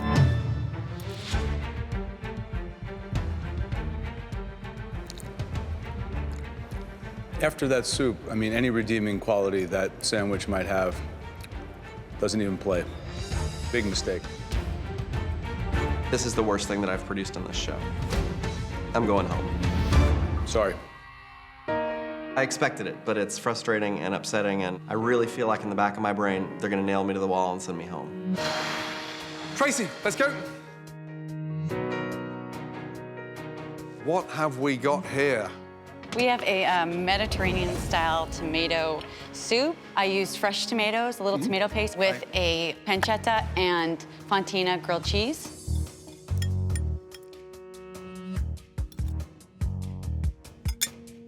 It's delicious. It's dark, rich, spicy, but just explodes. You got it right. It's very gourmet, and it is delicious. Thank you, Chef. Thank Good you job. so much. Jennifer, please come up. She wants to pretend like she knows about that she doesn't, and I can't wait till Jennifer goes home. It's roasted heirloom tomatoes and plum tomatoes. I think the lobster plays off well with the heat. Where does the heat come from? The heat comes from the chipotle, ancho chilies, that I put in, stewed through it, and then the chili, just a little bit of chili powder. It's very good. Like a very nice exercise in richness versus base and heat. I don't know if they're perfectly symbiotic together, but they're both kind of individually good in their own respective light. Thanks, Joe. Okay, Derek, come on up and join us. I'm excited about this dish. It looks simple, but it's got these big, bold flavors behind it. You've got a creamy tomato and bacon gorgonzola soup. The grilled cheese, there's a very thinly sliced tomato, some bacon, some brie, and some Gouda. What other ingredients are in here? Cheeses? There's no other cheese but the gorgonzola.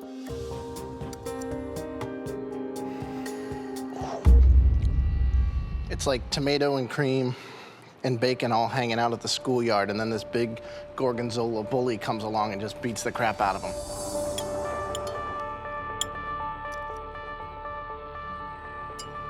It wasn't coming up with a cheese soup flavored with tomatoes. I want a tomato soup. Right. The sandwich looks like it's come out of a diner. Today, yeah, you've missed the boat.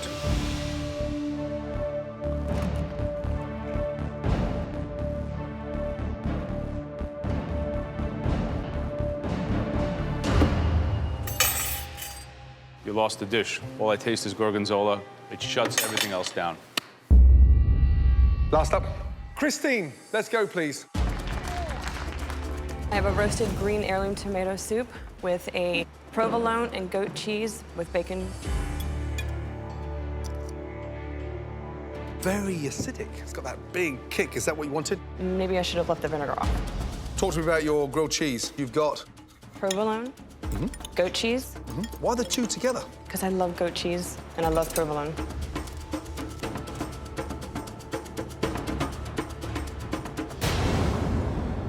Here's the issue. The combination doesn't work together, and it's sort of marred by the vinegar outburst. It's just blowing acidic. Let's just hope this isn't your last cooking experience inside this competition.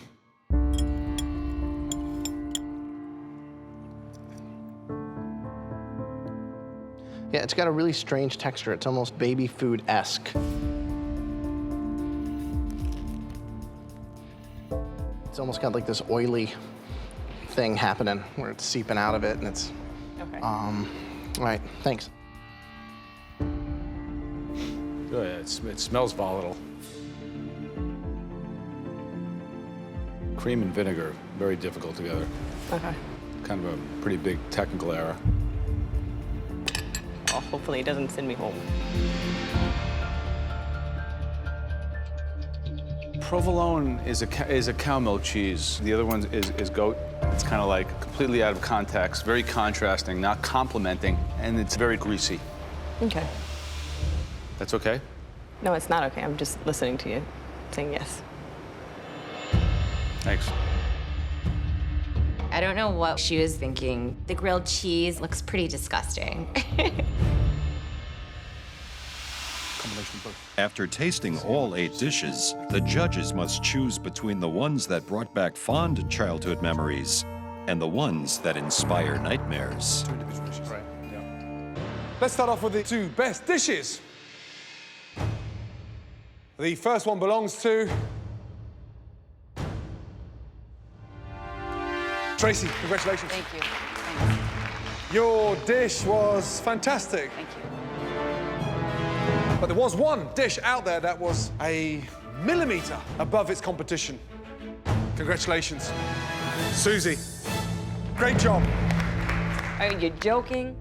Out of everybody, you picked Susie. Thank you. I don't think she's the one to beat. She's the one that I want to beat up. Okay, there were 3 dishes at the bottom. And for at least one of you, it will be the end of your dream in MasterChef. The first dish belongs to Christine. Come down here, please. I'm not surprised that Christine is in the bottom 3. There's a lot of people here that shouldn't be here, so I'm hoping we're gonna cut out the fat. The second dish. Derek, please come forward. I'm not surprised. Not a one of them liked it. I'm hoping they'll take a little bit of pity on me and kind of just say, you know what, he's got some fight left in him. I'm hoping that I'm gonna make it through this and survive somehow. The third dish belonged to Ben Starr. Come up here and join us. If this soup is the thing to send me home from MasterChef, I'm gonna go completely stark raving crazy. All of you, Christine, Derek, and Ben, you've brought joy to all 3 of us and really blown us away with some magical moments. This is where it gets really difficult for us.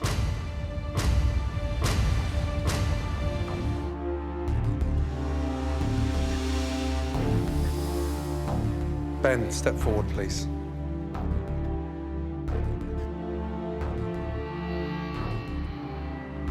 Your soup was way below par. Yes, chef.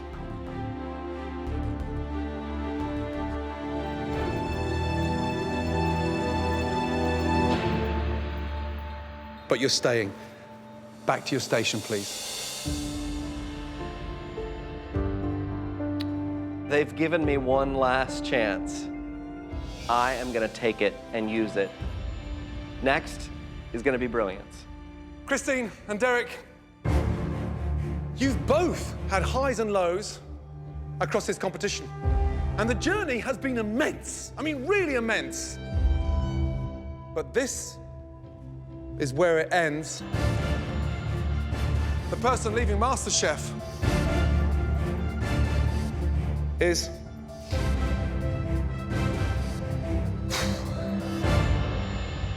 Christine, I'm sorry. You, madam, have been a breath of fresh air. You do not stop cooking from now on in. And you've got to walk out that door with your head up high, okay? Because you surprised yourself. And remember what you've done inside this competition. You've done bloody well, but don't stop. Keep cooking. I'm so proud of myself that I made it this far. Sucks, but I'm so happy. I can't wait to go home and see my son and give him a big hug. And I know that this is not the end of my journey. There's so much more out there for me, and I'm gonna kick everyone's ass one day. Derek, it's not over yet.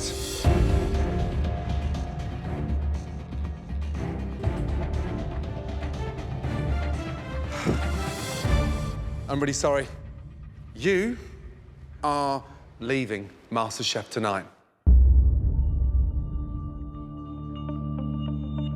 Derek, your passion is extraordinary, and you have a very strong connect to food. You stay on that journey. Next time you're in New York, stop by one of my restaurants. You know where to find me. We could have an espresso together and talk about your, I think, very optimistic career in the culinary arts. Oh, that would be sick. Thank you, Derek. Come on up here. Say goodbye.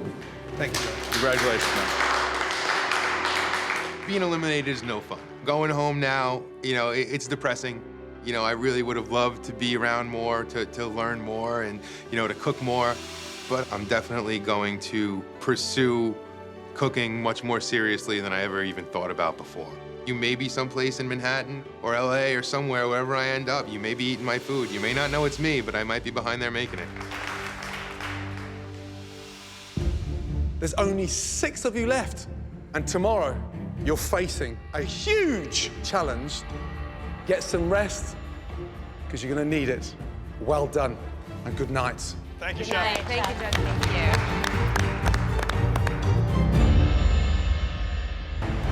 you. Next time on MasterChef, the opportunity of a lifetime Tonight, you'll be taking over this restaurant.